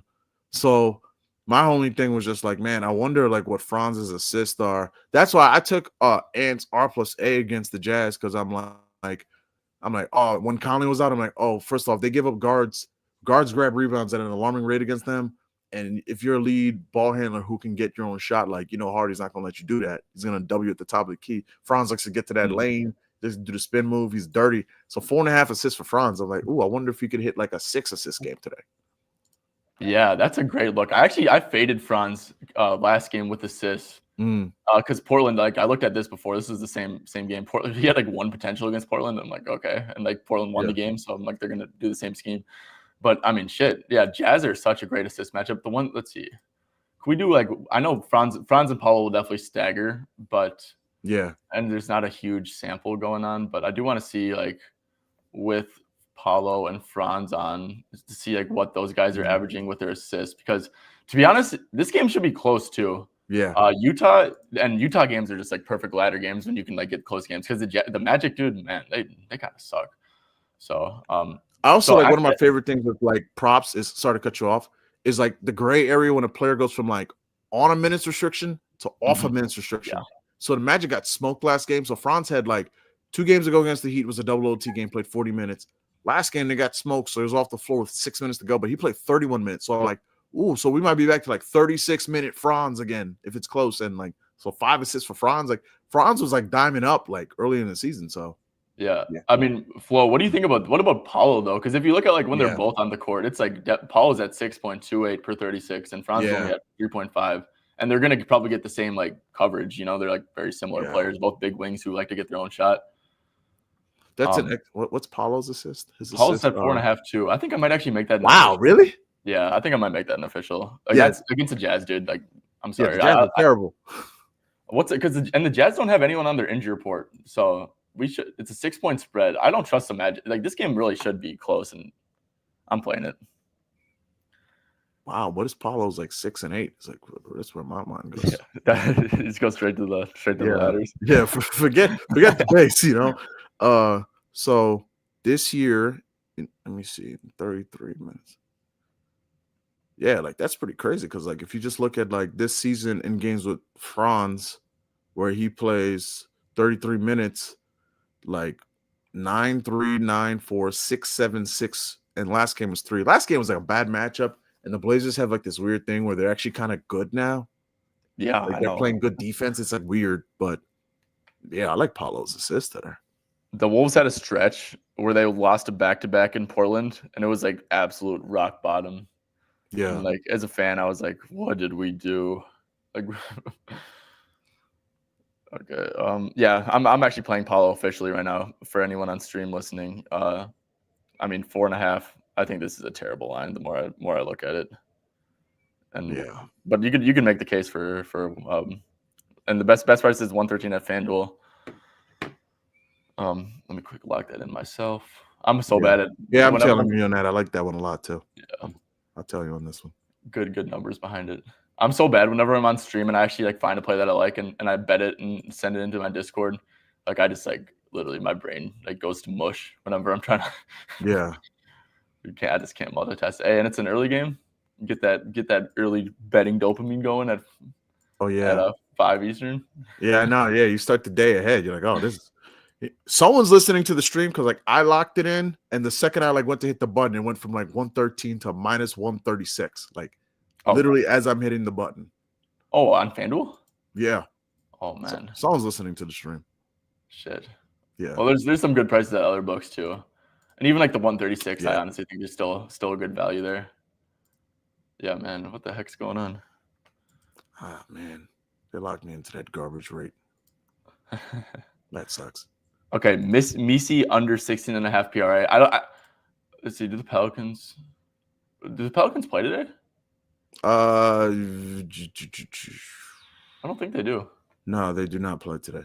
Yeah. Okay. Where'd you get Misi from? Keegan Murray over 18.5 PRA. So yeah, dude, guys, I saw a lot of people posting them last night. I hate when like I said, I have such a mental block. Whenever I see someone posted an opening line, I literally like unless I like really, really like them, I just mute them right away because like it gets in my head so much whenever it messes with my process so much when I see people betting openers and like it just mental blocks me from actually betting it once it like inevitably moves a point or two because I'm like, oh well, I missed out on value. I'm not betting it. So this Keegan stuff, which is like weird. It's probably like it's kind of a bad thing I have as a bettor, like just like not being mentally blocked by that. But yeah, I mean, spot ups versus OKC, right? Yeah.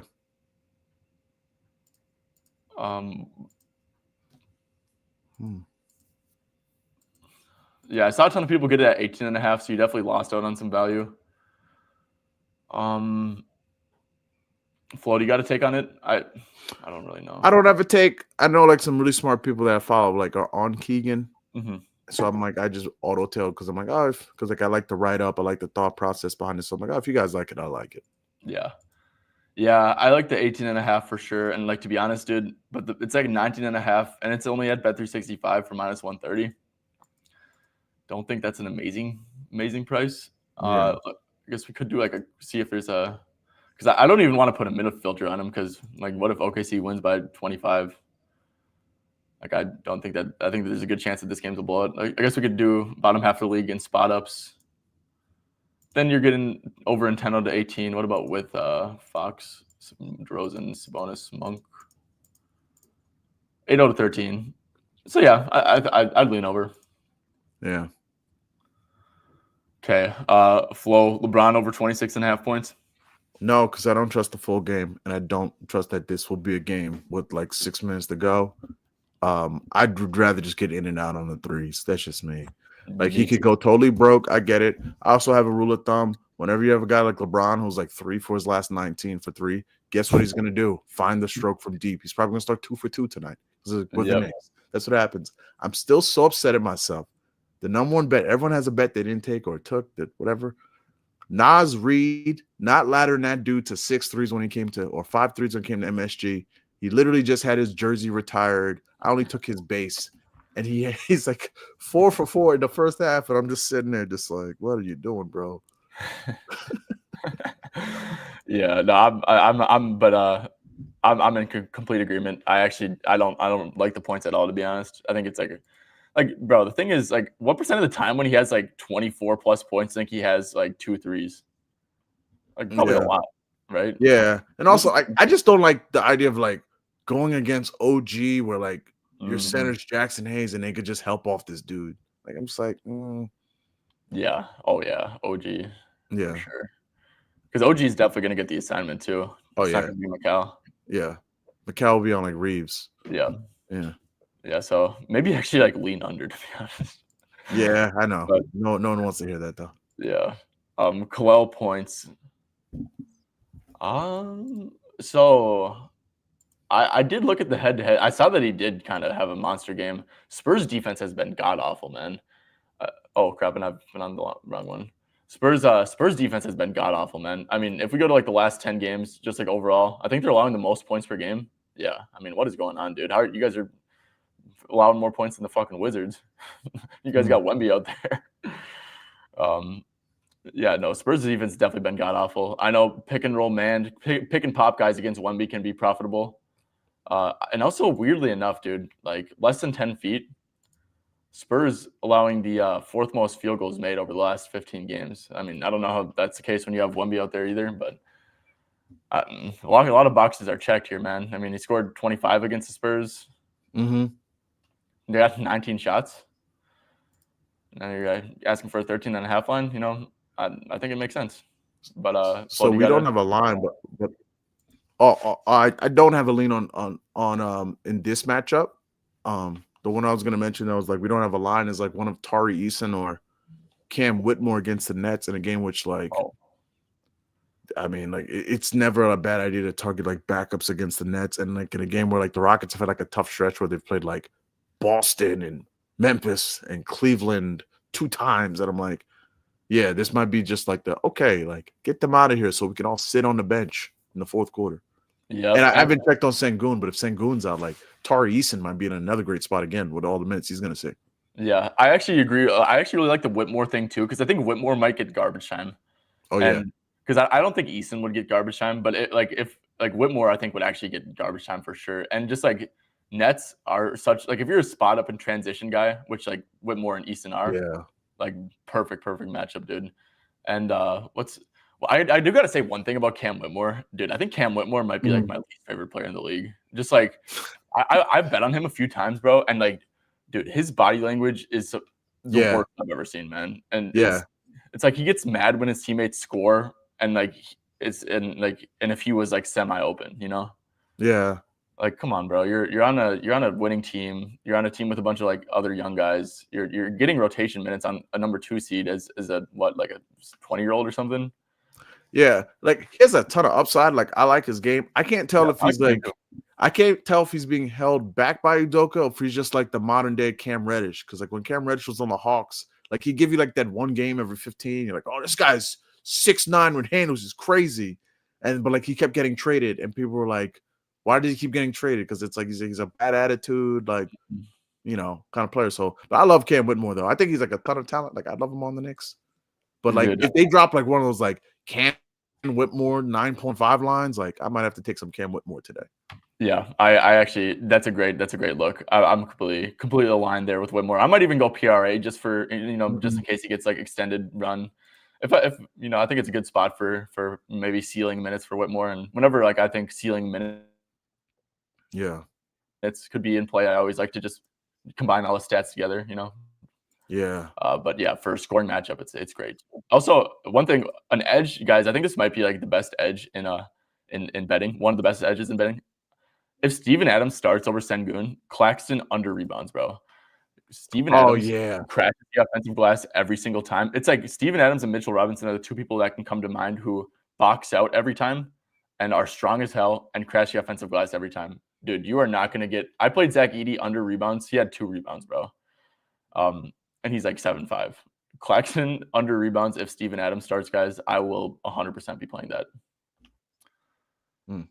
And also, yeah, when Mitch comes back, backup centers against the Knicks under rebounds. Yeah. If Mitch comes back, you think is Mitch going to come back soon, or? It feels like he's like 3 weeks away, 4 weeks away. He's just now running. Yeah. So, and I think Mitch and Cat could be a lot of fun. It could, because like I think with like that frontline defense and depending the matchup, like because they've been doing a lot of like Karl Towns with Precious Achua lately. Yeah. Like it was like, oh, that's interesting. And like Achua's really good on the fast break too. So I really like that one. I really like those two like pairing, like because you get like a lot of help with defense and like certain matchups. Like when they play like the Cavs, they need this dude because like the rebounding, like they need the rebounding. Yeah, no, that will give the Knicks so much more versatility if they can just get Mitch Rob healthy to play like 16 minutes a game even. Yeah. Yeah. Okay. Laurie unders. Okay. To be honest, dude, 24.5 PRA for Laurie is like absolute. Like that's a mental block for me. I get the Magic are like, if you're a 3-point shooter, brutal matchup, but 24.5 PRA for Laurie, man. That's just, I don't think I've seen it that low in like a couple of years. Man, Duncan is at 2.5 threes. I got to look at that. Duncan stuff. Mark Williams rebounds. I don't like centers going up against Jokic for rebounds. Personally, what's he at though? 10.5. Ooh.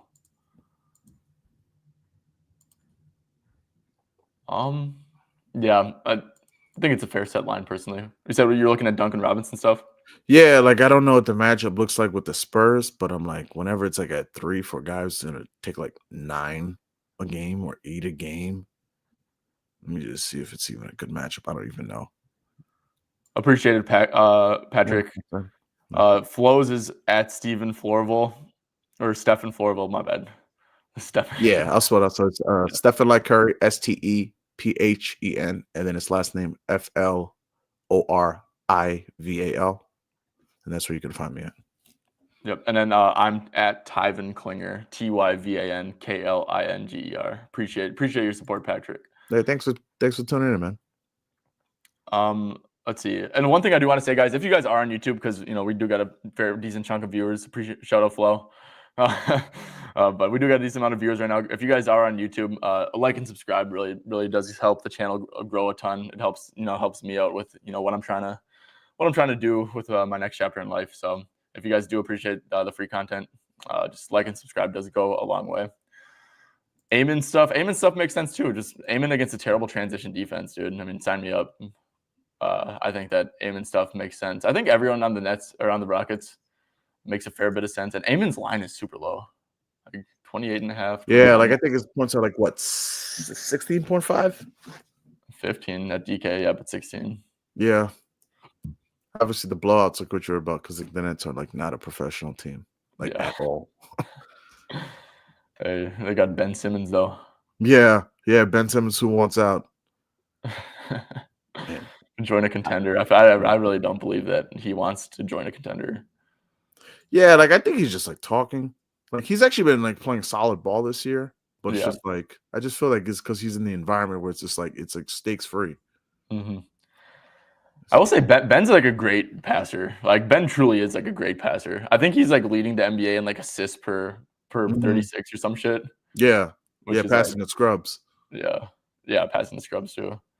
And obviously some of that might be like a little inflated due to like, he'll pass up a like an open layup for to get an assist, but yeah, I mean, dude can pass the shit out of the ball. It could definitely be. I think he could, dude. If you surround Ben by like, I think he could like be like good on the Knicks, honestly, in like a bench role. Like if you Oh put like yeah, OG we've Iguodala, actually joked about that. They're like, man, I'd love like Ben Simmons on the team as like a yeah, backup. So the Spurs, the last 10 games have allowed the most threes in the NBA and are top 10 in catch and shoot threes. So I'm gonna find something Duncan Robinson. Whenever I just saw like that three line, I'm like, three, and they're on a back to back, tired legs, like. Yeah, I might have to indulge on some Duncan yeah. Robinson today. I didn't even realize that. And I know like those like dribble handoffs too. Yeah, When Wemby and Ware are or Wemby's in a drop, the threes will be there for sure. Yeah, man. yeah, that's crazy. Like three is like only like 135. Like for Duncan Robinson, like that's crazy. Yeah, that's a good look. D'Lo points against the Rockets. I think he'd D'Lo's usage is pretty absurd. I will say that. Mm. Uh, he only had 6 points last game. Maybe you're getting a good buy low. Only played 22 minutes with Ben back. I think this is probably fairly set, to be honest. Yeah, Fox unders, dude. I think Fox is checked out, and he's playing against Yeah, OKC. yeah, yeah, yeah. What a messed up finger is like. Yeah, I'm good on all this, bro. Yeah, I mean, look at this. I mean, he's so I don't know what game he hurt his finger in. I think it was actually was it when he missed like a little bit of time. Was the Bulls game his first game back from the finger injury? Good. Which was the first game back? Because there's I like if think you it look at was here, the there's a Bulls little game. gap. Hold on, let me see here. Because the game right before he played us, yeah. So it was the Bulls game, and then like against Denver, he jammed his thumb on his non-shooting hand. So he has like a pinky on a shooting hand that he has taped, and a thumb on the. It's like, yeah, it's crazy. Yeah, so I mean, he's under in like since like the injury stuff has happened, he's under in 7 out of 9. Only, and then he's playing OKC, and he's also completely checked out because he's like Yeah, he's not going to be in Sacramento for a while. He requested a trade.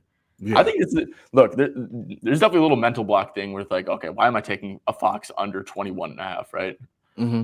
But I mean, I think this could be like a sucker bet for people who want to take the over. People will be like, oh, like full, like the type of accounts that are gonna, post De'Aaron Fox over 21.5, be like, he's Yeah. literally averaging Oh my 25.1 god. points. He's over in 29 out of 44 and have like zero context outside of that. Yeah, at all. My favorite is like, oh, he's never done this against this team, and I'm like, he's also has never played over 25 minutes against this team.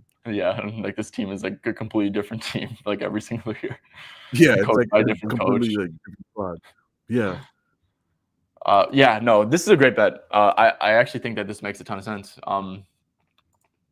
And also the blowout out against OKC. Mm-hmm. So yeah, I might actually play this. This feels very sharp. Austin Reeves points. Flo, you said you lean over to that. I do lean over on the points. I like his threes because he takes the pull-up threes, Yep. and they're just gonna need the offense. So I do lean over. Is it my favorite player of the day? No, it really isn't. There's like, I'll be honest, like I'll tell you right now what I'm pulling on. Duncan 3 threes, Rockets money line, minus 110. I'm gonna pull on that. Like to me, that's just like, okay, team gives it the most threes, top 8, and catch and shoot. Duncan has 3 threes in his last 6 games. The volume the last 6 are 7, 12, 12, 9, 8, 8. Like, sure, you know, sure. Ever since this whole Jimmy Butler, like scandal thing of him like doing his thing. Like he's playing like 27 plus minutes every game. So the thing with like him is just like I was watching the Heat a bunch of like his role would be like so just like hit or miss. Like it's like some games he plays, some games he with Highsmith, but like they're kind of like over that. And also like in games where Duncan has 27 minutes. Let me see this here. And yeah, and the goodness, that's a lot of green. He's hit 3 threes in the last 10 games where he's played 27 plus minutes. So sure. Sign me up for Duncan Robinson to make 3 threes with the Rockets money line -110. There you go. Okay, I like 2 spots today. LeBron's threes and Duncan Robinson's threes. There you go. I actually like that a ton. Against the Spurs, who are allowing the most threes in the last year. 10. Yeah. I'm going to pep this up. You said -110? Yeah, -110. Sweet. Let's get that banner going. Duncan. I like that a ton. Yeah, if Houston loses to the Nets, man, they got some soul searching to do. Yeah. Houston's a team that plays so damn hard, like that they're just not gonna, they're a very trustworthy team. It's like big favorites. Like Boston, bro, not gonna lie, I feel like Boston's like they just like bullshit. So if like they might not be up for every game, but this team's young, they're hungry. Yeah, I mean, you don't got to say too much about the Rockets at home winning against the Nets. Yeah.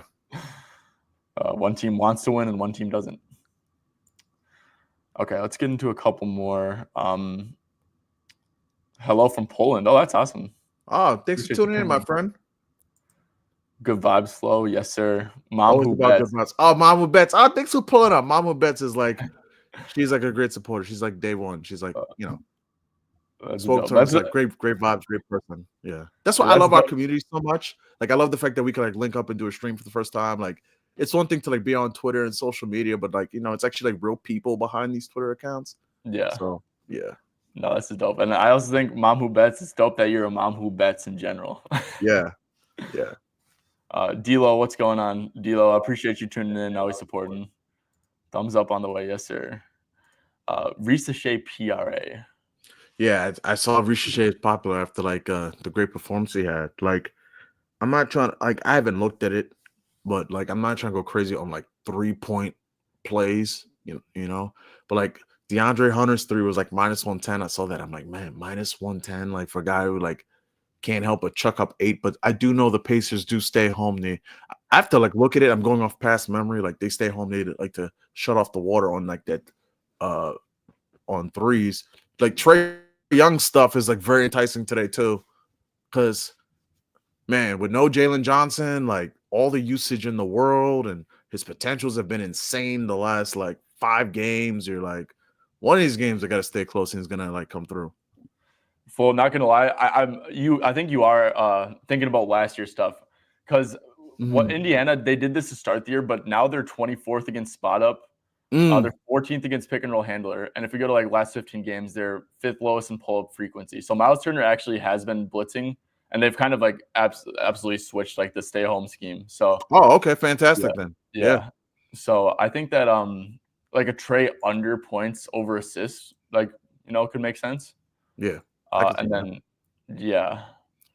so no, that when I found that out, I was like stunned. I'm like, dude, this is a massive bet because all the data was like so skewed towards like amazing matchup against the Pacers. Yeah, like that's why I think it's really key to like also like you do this obviously, and I like you started this earlier was like look like trends last 5, 10, 15 because like teams will like adjust in season like the way they play. Like they'll be good at something in November and then now they're terrible at it. Yeah, no, 100%, dude. Like these coaches, I mean. They get paid millions of dollars, dude. If something's not working, they gotta make an adjustment. Yeah. So yeah, I think that's some interesting looks though. And the Ricochet, dude, I always screw up his last name. I'm just gonna say Zachary. Yeah, Zachary Ricochet. Yeah, I guess we could even go to like the zones last 15. Are they giving because Ricochet is definitely a corner camper, and we had him in a lotto for 2 threes, and against the Cavs because they give up a ton of corner stuff. But Indy's more so above the break instead of corners. They're not really allowing a ton of stuff to the corners, so I probably don't think that Ricochet maybe is in the best spot. But yeah, Hunter especially. Hunter, man, I never thought he'd be like a 19.5 points per game line person, but here we are. Yeah, like his usage is like insane, and they need it because it's like they'll be out there, be like Vit Krejci, Dyson, Daniel. Like Dyson's okay, but like you can't ask him to establish any offense. And then it's like Capella's out there, and you're like, where's the scoring coming? I do like my guy Gary Bird. I don't know what his line is, but I always like to like look at like, what they got Gary Bird at? Sometimes they'll put him at like 1.5. And I'm like, it's a slow day. I'll take like a 1.5. Like he's just such a fun player to watch because like if it's like a fast flowing game, he'll just like pull 7 threes because he's feeling it that day. Like that's my guy. Yeah, Gary Bird. Yeah. Yeah, Gary Bird. That's Garrison Matthews for everyone who doesn't know what that is. It's Garrison Matthews. He's got a blick. Yeah, I mean, and there's no bogey. No bogey, no Jalen Johnson, obviously, who was out for the year, which sucks, man. I'm a big fan of Jalen Johnson, but yeah. Okay. Hello from Poland. Mikal Bridges 3 assists. Flo, what's the handicap on Mikal assist stuff? I couldn't tell. So I know that's like super juicy, but like that's one of those like it's hard to cap it because it's like this is a game where he could easily slap those assists because it's like it's a team where it's like there's gonna be a lot of like rotations with Cat, with Brunson, and like he just gets a lot of these like sneaky assists where like he gets the hockey assist, the king of the hockey assist. Like there's still in games like I'll take Brunson's assist, he'll end at 5 because it's like cool. Mikal had 5 because like Brunson got all the tension. He swung it to Mikal. Mikal penetrated, handed it off to Karl Towns. So I do like that look a lot. Like I'm not gonna sit here and tell you I go full unit on it, but like I do like the concept of like how you're cooking there with that. Yeah, I think that for if you're getting hockey assists, I think you'd want to look for teams that allow a ton of catch and shoot stuff, right? Because if you're allowing a lot of catch and shoot, you're overhelping, you're playing zone, and that just like leads to like a ton of passing, right? So like obviously like Orlando is like probably going to be like the worst matchup for Mikal to get assists because they just don't allow they switch everything, right? So like a Utah, a ton of catch and shoot stuff. Let's see, where are the Lakers? This is last 15, by the way. Lakers are actually really low in catch and shoot frequency. So I probably actually maybe this could completely be a wrong way to handicap Mikal assists. Like I'd actually lean to maybe staying off of it personally if Lakers aren't going to be, but also they don't have AD, so you do got to overhelp. Yeah. Yeah. Let's see, Siakam 4 assists. I also don't know how to handicap Siakam assists, man. If I'm going to be completely honest. Yeah, he's so hit or miss. Yes, I don't think I've bet on Siakam at all this year because he just scores in such a. I like betting on people who don't score in a wide variety of ways because then it's easier to handicap the matchup. I'll tell you, if you want a big who to take for assist, this is just a system play. I haven't looked at any like passes made.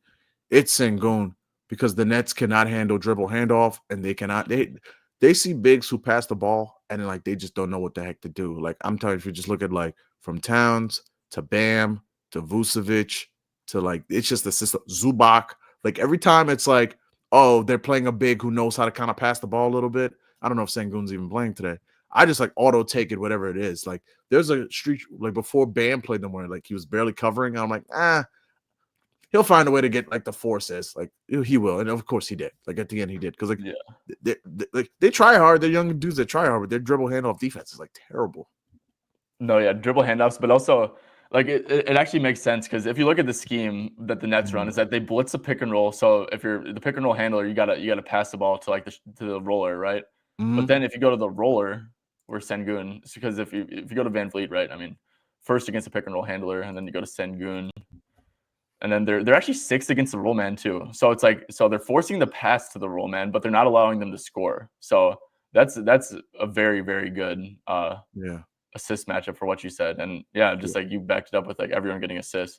Like Jalen Duren too. Like Jalen Duren is like I think he had a good assist game yesterday too. But like Jalen Duren's like if it's ever like 2.5 against like the Nets, I'm like okay, I'm in. Like he'll get 3.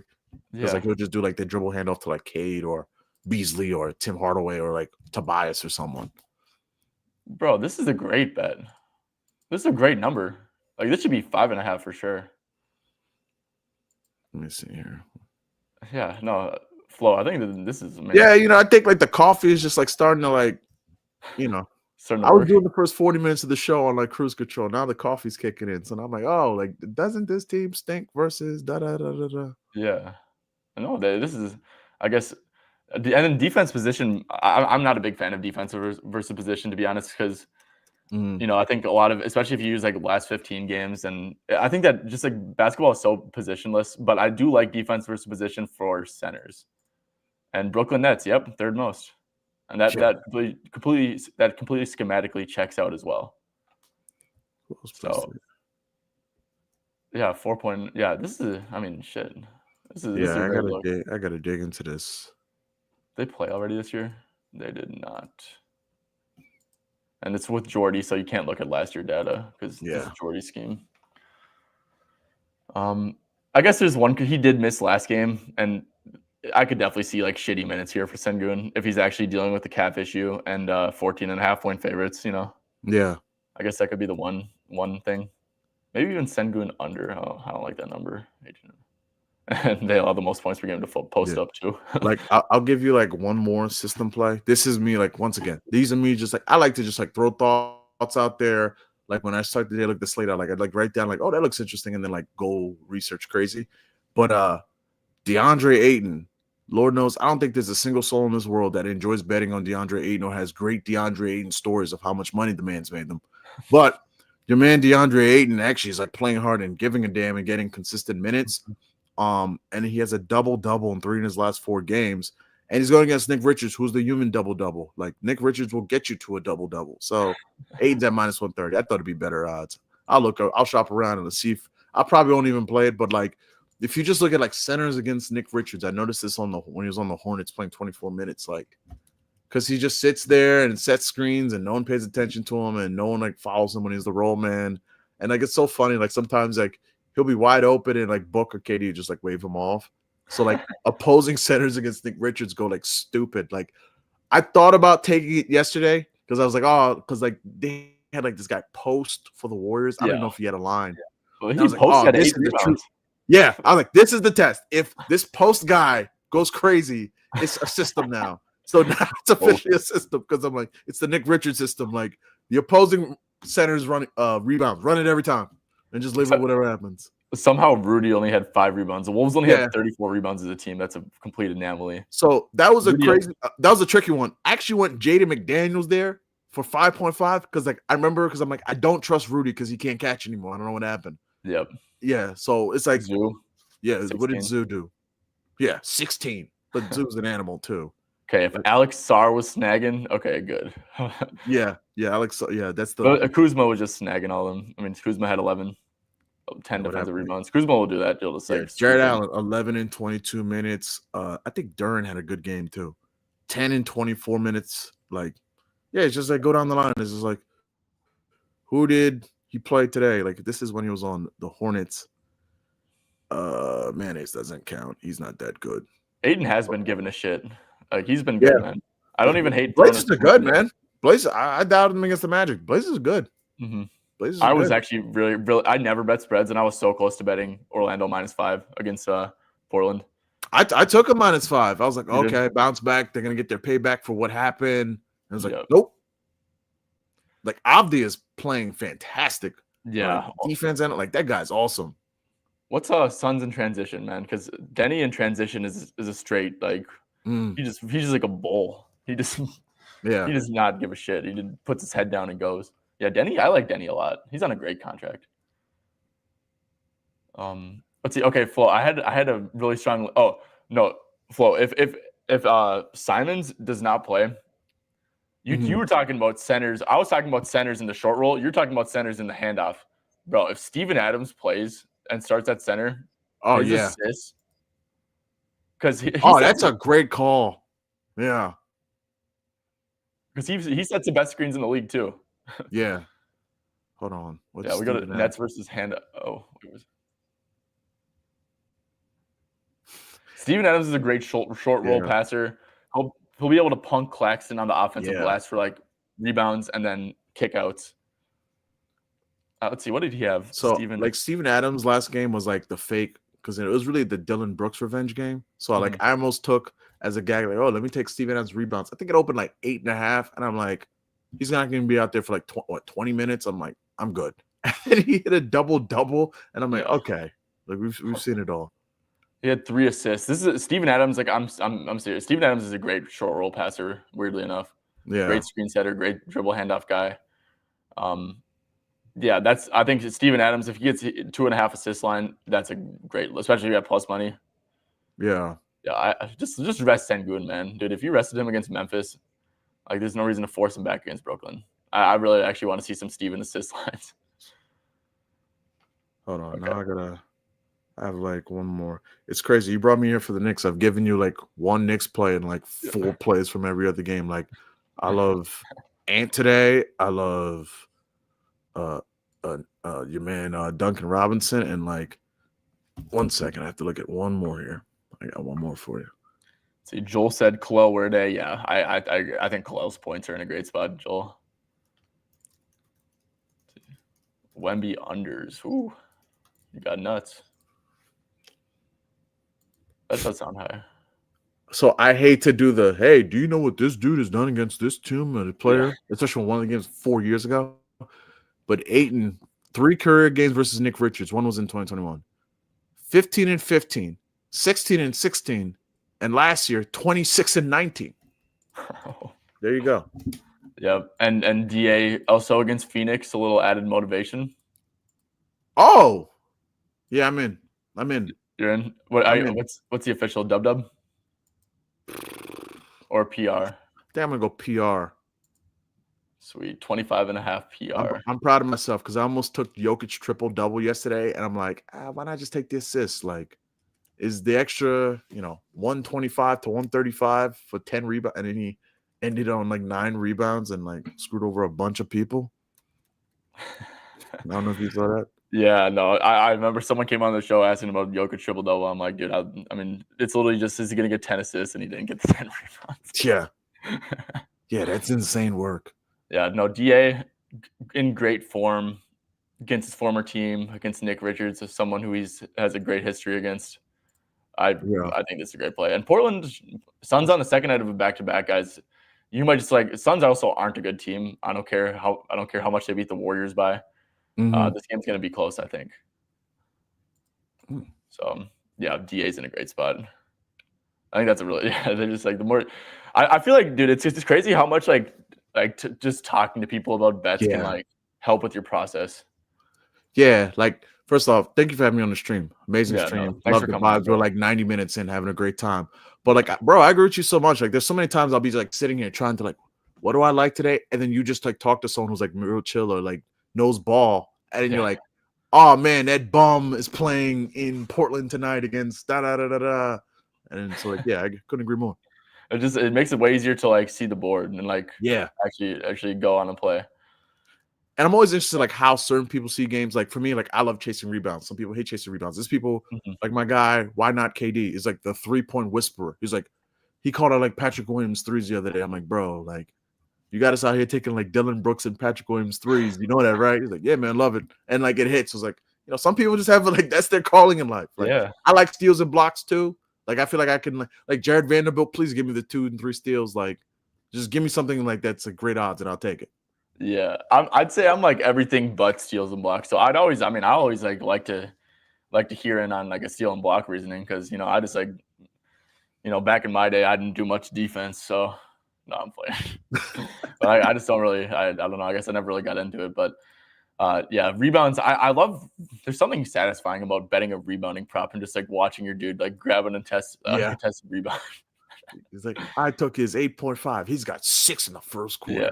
Nah, do you know what's a satisfying thing when you're betting a wing against the Knicks or the Spurs, one of the two, and Cat or Wemby bricks a 3, and then that wing you bet on just grabs it uncontested. Yeah, like that's exactly why I bet this shit. Conversely, the biggest pain I've had in my life, it was like OKC Knicks. OKC was getting shredded by forwards for rebounds. I'm like, oh, say less. Josh Hart, we in there. And then Josh Hart had like 8 rebounds and like 6 of them Cat just like rips it out of his hand. Was that the game in OKC? Yes. I was getting so mad at Cat in that game. And then they played like 2-3 weeks later in New York. And then my friend goes, oh, you got to run back the ladder. I'm like, I can't, man. I just experienced that pain. And he had like 15 rebounds. I'm like, all right, man. Bro. I'm done with this. I'm done with this. There was Josh was on a stretch where he had like 11 plus in like every single game. And I know I got that against OKC. I got it at 8.5. And I think you probably did too. And yeah, Cat was just like taking it out of his hands. I'm like, bro, Cat. Like, and Cat was also like playing a super deep drop against Shea. And I know that's probably like more a Tibbs thing. But I'm like, what are we doing here? Like, get up on Shea. Like, stop letting them get to those little middies. And just get up to the mid-range spot. Let Josh grab the rebounds and, Yeah. But, okay, let's see. Oh, the Wemby under. I never talked about that. So, yeah, I guess Miami used to be a very obvious spot to fade stars. They used to be just like brutal, like scheme super hard against them. I guess Mm. Wemby did stay under. He only had 31. Definitely lost out on a few minutes of blowout. I'm gonna be honest. I don't have a strong lean on it. Yeah, I don't have a strong lean on that. Also, I don't. There's so many spots on the board. I'm just like the more I look at it, it just makes just want to not get cute with Yeah, this Knicks game that they're gonna win by 20 points, and I'm gonna be yeah. like, is this hard? Is this? I'm like, yeah, I'm just, I don't know. I have more House of Stims. You can find all the plays we're going up in that thing. January's a rough month. I never run from having a down stretch. Last 2 days kind of building up some steam. So got hooked on 2 lottos. Amir Coffee got slapped in the face yesterday. The refs didn't call it. We should have hit a plus 1,300. Coffee 12 points. Ryan Braun 15. But it's coming. Yeah, just give it a little second. It's coming. You just call Christian Ryan Braun? Oh, I said Christian Braun. Oh, yeah, Christian Braun. My fault. That's one of my favorite players in the league. I love Christian Braun. Yeah, Christian, he's a good player. I kind of got a bone to pick with him. Wow, what did he do to you? Dunked on Rudy. Oh yeah, that was bad. That was bad. So we got beef. Even though Rudy everyone hates Rudy. It's actually funny. Yeah, he seems like such a chill dude too. Yeah. It might be from COVID shit back in the day, to be honest. Monk 5.5 assists. Look, dude, OKC is just a tough spot to take an over in. I'm going to be completely honest with you, but I will say I've looked at Monk assists so many times that I know exactly when he entered the starting lineup, and this is his stuff since he entered the starting lineup. Pretty green. OKC they're just such a good defense that they don't really allow a lot of assists, even though they are aggressive in the pick and roll. So I think it's a fair set line, to be honest with you. Yeah, Monk's assist. Yeah, that's one of those I was looking at that too. I like Monk's assist in this spot. Because it's whenever you could get that 6 number with him, even though it's it's OKC, I just like the 6. I just feel like he's gonna find a way to hit 6. Yeah, no, that's facts. He does, dude. Look at how much he ends on 6. So this is 5.5, and if we click it up by 1, so 20 out of 27 hit rate. Click it up by 1 though. Yeah, 14 out of 26. That's damn. And ever since Fox had injuries on both hands, and plus we already talked about he's kind of checked out. He's been doing really well on I think it's been the usage percentage is spiked up significantly. It's funny if you just look at the chart of when he was put in the star lineup the beginning of December, and when Doug Christie got the job, and how the bar keeps going up on his usage and his passes made and everything. Yeah, no, for sure, 100%. I mean, well, you can't argue with this. 9, 7, 9, 9, 8. So we just need 6. Yeah. I think it's like I said, dude. I just don't like taking overs against OKC, to be honest. Unless they'll play garbage time, especially in OKC. Unless they'll play garbage time. If they'll play garbage time, sure, I'll take your over. But yeah. Keon Ellis, he might play garbage time, and it's actually a good matchup. And to guard Shea, I mean, shit, dude. I would honestly, I'd bench DeMar DeRozan here and start Keon Ellis, because you need someone who's going to take a catch and shoot 3 in the spot. They're not going to do it, but you need someone who's going to take a catch and shoot 3, a corner 3, and who's going to guard Shea. Keon kind of closes or checks both those 2 boxes. Look, man, flow. I was on Keon Ellis over 6.5 points last game. This is a day that I actually went 0-5, and Keon shot 2 for 10 for 3, and I needed one more point. So that's brutal. Keon, you hurt me, man. I'm not gonna lie to you, but yeah, Keon's been playing great minutes. It's a great matchup, and I don't know if he'd get garbage time.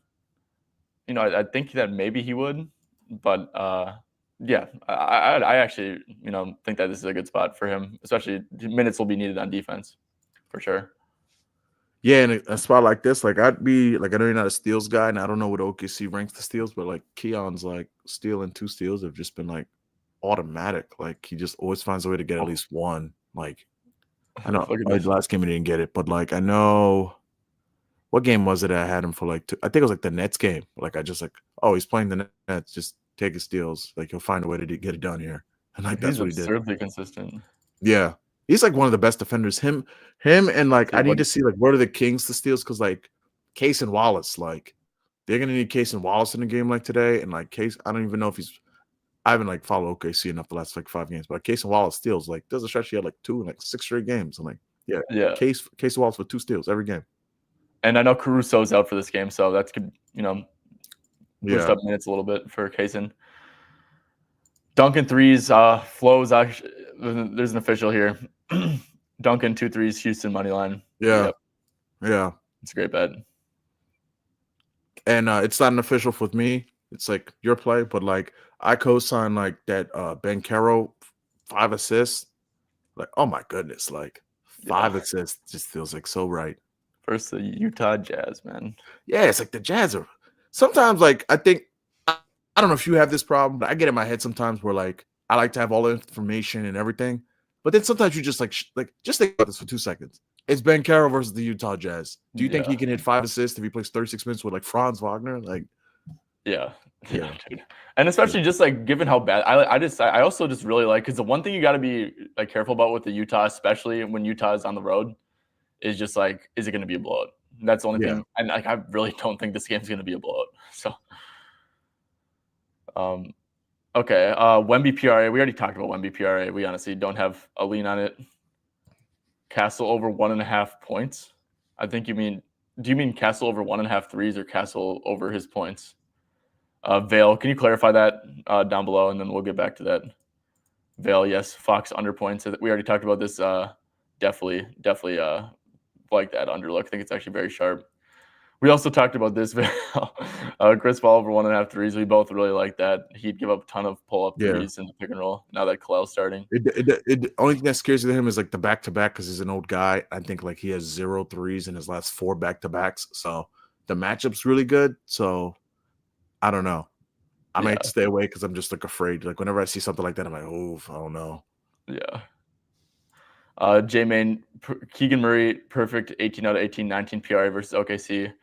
Okay, bro, you got to remember OKC was like tanking a couple years ago, and now they're like arguably they're gonna have one of the best defensive ratings of all time. So I don't really like using that historical data, but I know I actually did bet. Like we talked, schematically it's a fine matchup, and head to head he actually had a great game versus them this year. Did play 38 minutes. So yeah, I definitely like the over, but I think that using historical data versus OKC is not the way to go about it when you're talking about OKC now being like I said, literally one of the best defensive teams of all time. Yeah, absolutely. Jonas under 8.5 rebounds. Jake, you're the Rudy hater, bro. You're the dude who shits on Rudy all the time, and now you want to give him credit to making it a tough rebound matchup.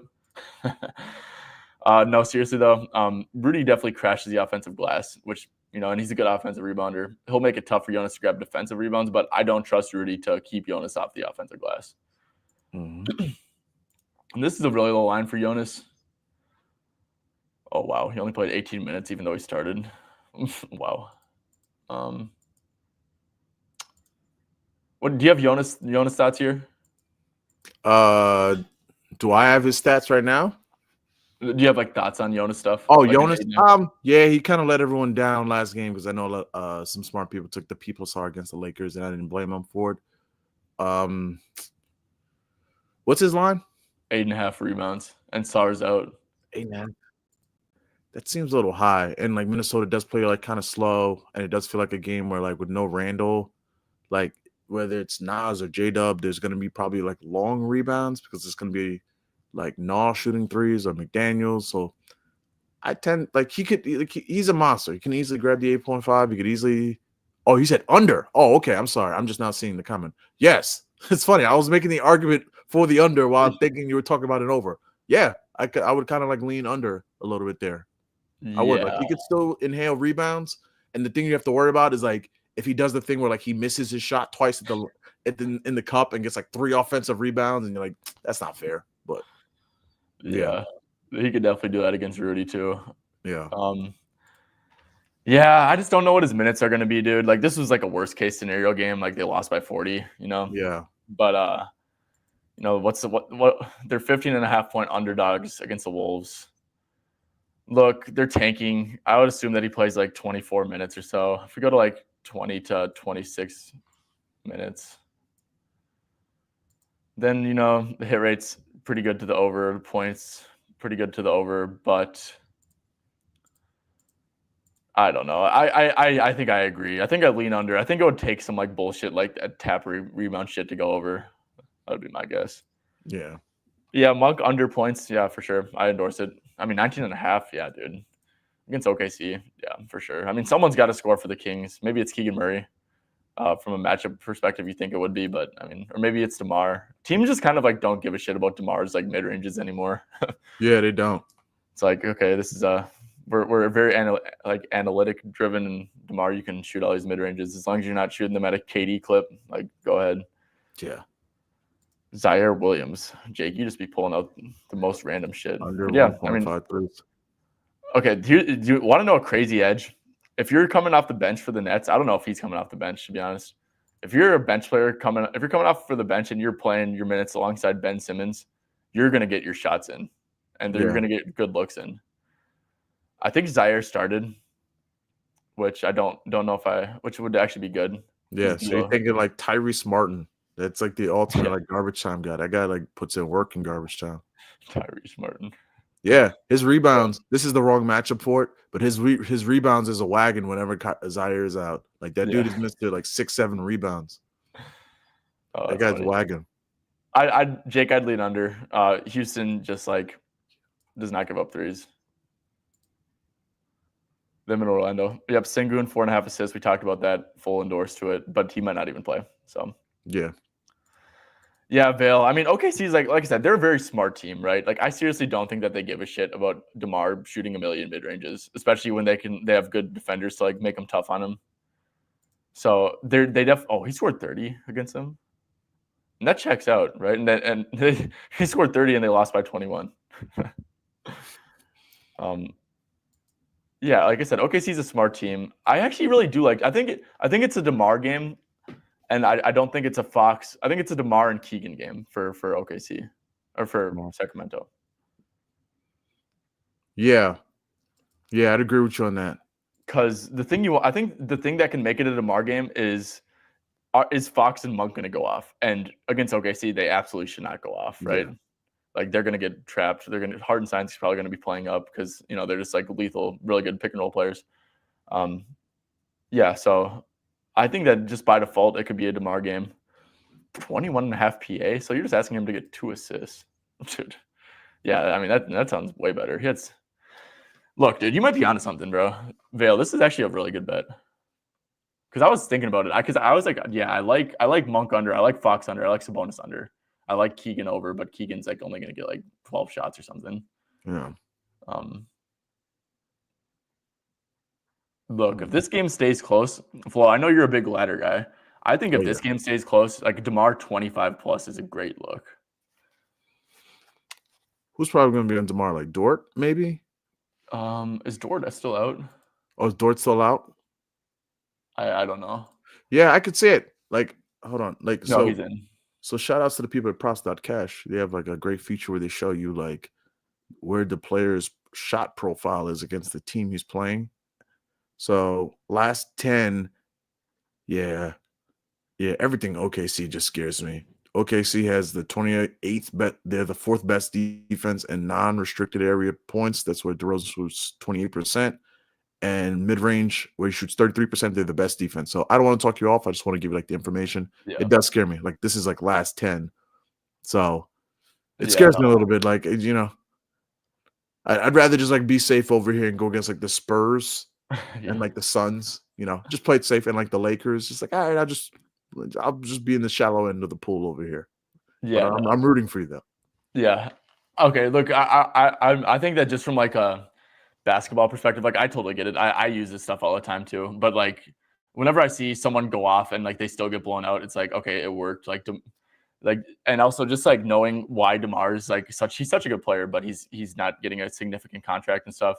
Mm-hmm. It's because like teams around the league, like smart teams around the league, like know that a DeMar DeRozan ISO-centric, mid-range centric offense is like really inefficient offense. Yeah. And OKC is just like a smart team like that. Like, yes, he might get a good point of attack defender on him, but that's also just like more incentive. Like, okay, we're gonna literally bait you into shooting these mid ranges. We're gonna put a good defender on you, And DeMar's like such a good player that like single coverage, as long as he's not getting doubled, like those mid ranges, Yeah. he can make them over anyone. Oh yeah. So Vale, I think that this is a good bet. I think there's a great chance that OKC at home is always scary. Did something just happen, bro? This spread is down to 7. Is Shea like sitting? Let's see here. I haven't checked. Oh, Jalen Williams just got ruled Jalen out. Williams is out. Okay, who else? Oh, and Finney Smith is probable. So there you that's go. important. I need like a Dorian Finney-Smith line on just his 2 and 3 threes. I just want to see what it looks like. His 2 will probably be like minus 130. 3 might be like I'd love to know like what's LeBron 3 threes and Finney-Smith 3 threes. Like that's the only way they're gonna stay in this game. Is like, they got to shoot threes. Like so, just a thought. Mm-hmm. Look, I'm so oh Shea. So Sabonis. I actually really like Sabonis's under rebounds now too, because I mean Sabonis is going to be blitzing the hell out of Shea without Jalen Williams. So he's just going to be pulled away from the rim. Then you got the Hartenstein thing. I will say that the game, I think I like it to stay competitive now more. Yeah. So that's good for the DeMar on over and the Keegan over. Look, yeah, Keegan, I think I might be sold. I think OKC is vulnerable to like catch and shoot 3-point shooters from like the wing, especially in the corner too. Mm-hmm. Yeah. Look, I think I'm gonna play DeMar. I just think that OKC is a smart team. This 30 burger, everyone was healthy. Monk, Sabonis, Keegan. Yeah. I mean, I think with Jalen Williams out, I'm actually gonna play it. Vale, and also that 21.5 PA is probably the better way to play it. I'm not gonna make it an official just because it's only at 365 and MGM. What's his rebounds at too? 3.5. What's PRA? 25.5. Man, he just has it for 6 rebounds and assists. Look, I'm just gonna play it safe. DeMar's not big on the rebounding. Yeah. So yeah, I learned that the hard way, unfortunately. Yeah. Okay, well, I'm officially joining the party on DeMar's over. So, dude, I have a ton of plays, man. Yeah, we've been like rocking for like a good like 2 hours now strong. Like, so I'm trying not to go crazy. Like my new thing is it's like I don't go. I used to be captain like full unit. Now I'm like let's just go like 0.75 because it's like there's like a lot like I don't think like we mentioned it or we spoke about, but like Ant's threes like Ant should just like pull 4 and like he might have 4 at halftime. Like I just love Ant. Like I just love like these matchups like Randall's out of the way. Awesome. I'm in. Yeah, dude. With in the Valanciunas minutes, like he could get a 3 up every possession if he wants to. Yeah.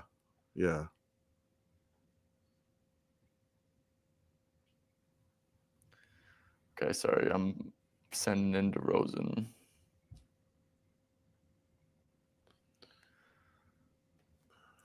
Good, minus 105.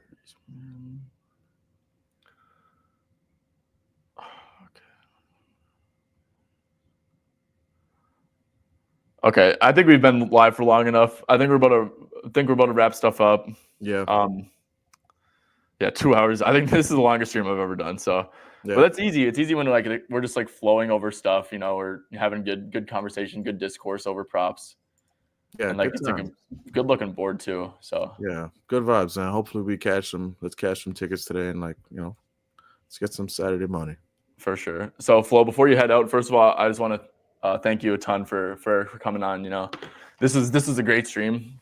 One of the better streams I've ever done for sure. Oh, thanks for having me. Yeah, and I know you said you're gonna get into streaming. So first of all, I'd like to say that like I'd love to come on if you ever ask me. Like absolutely, man. Absolutely. So and also just make sure to plug anything you want to, whether it's literally anything. Yeah, so you can find me on YouTube, Sports with Flo. That's FLO, Sports with Flo, and at Twitter at Stephen Florival. Stephen's like Curry, FLORIVAL. And the plays are going up in the house of stems. I got to get some research in because there's a ton on the board. There's a lot to like.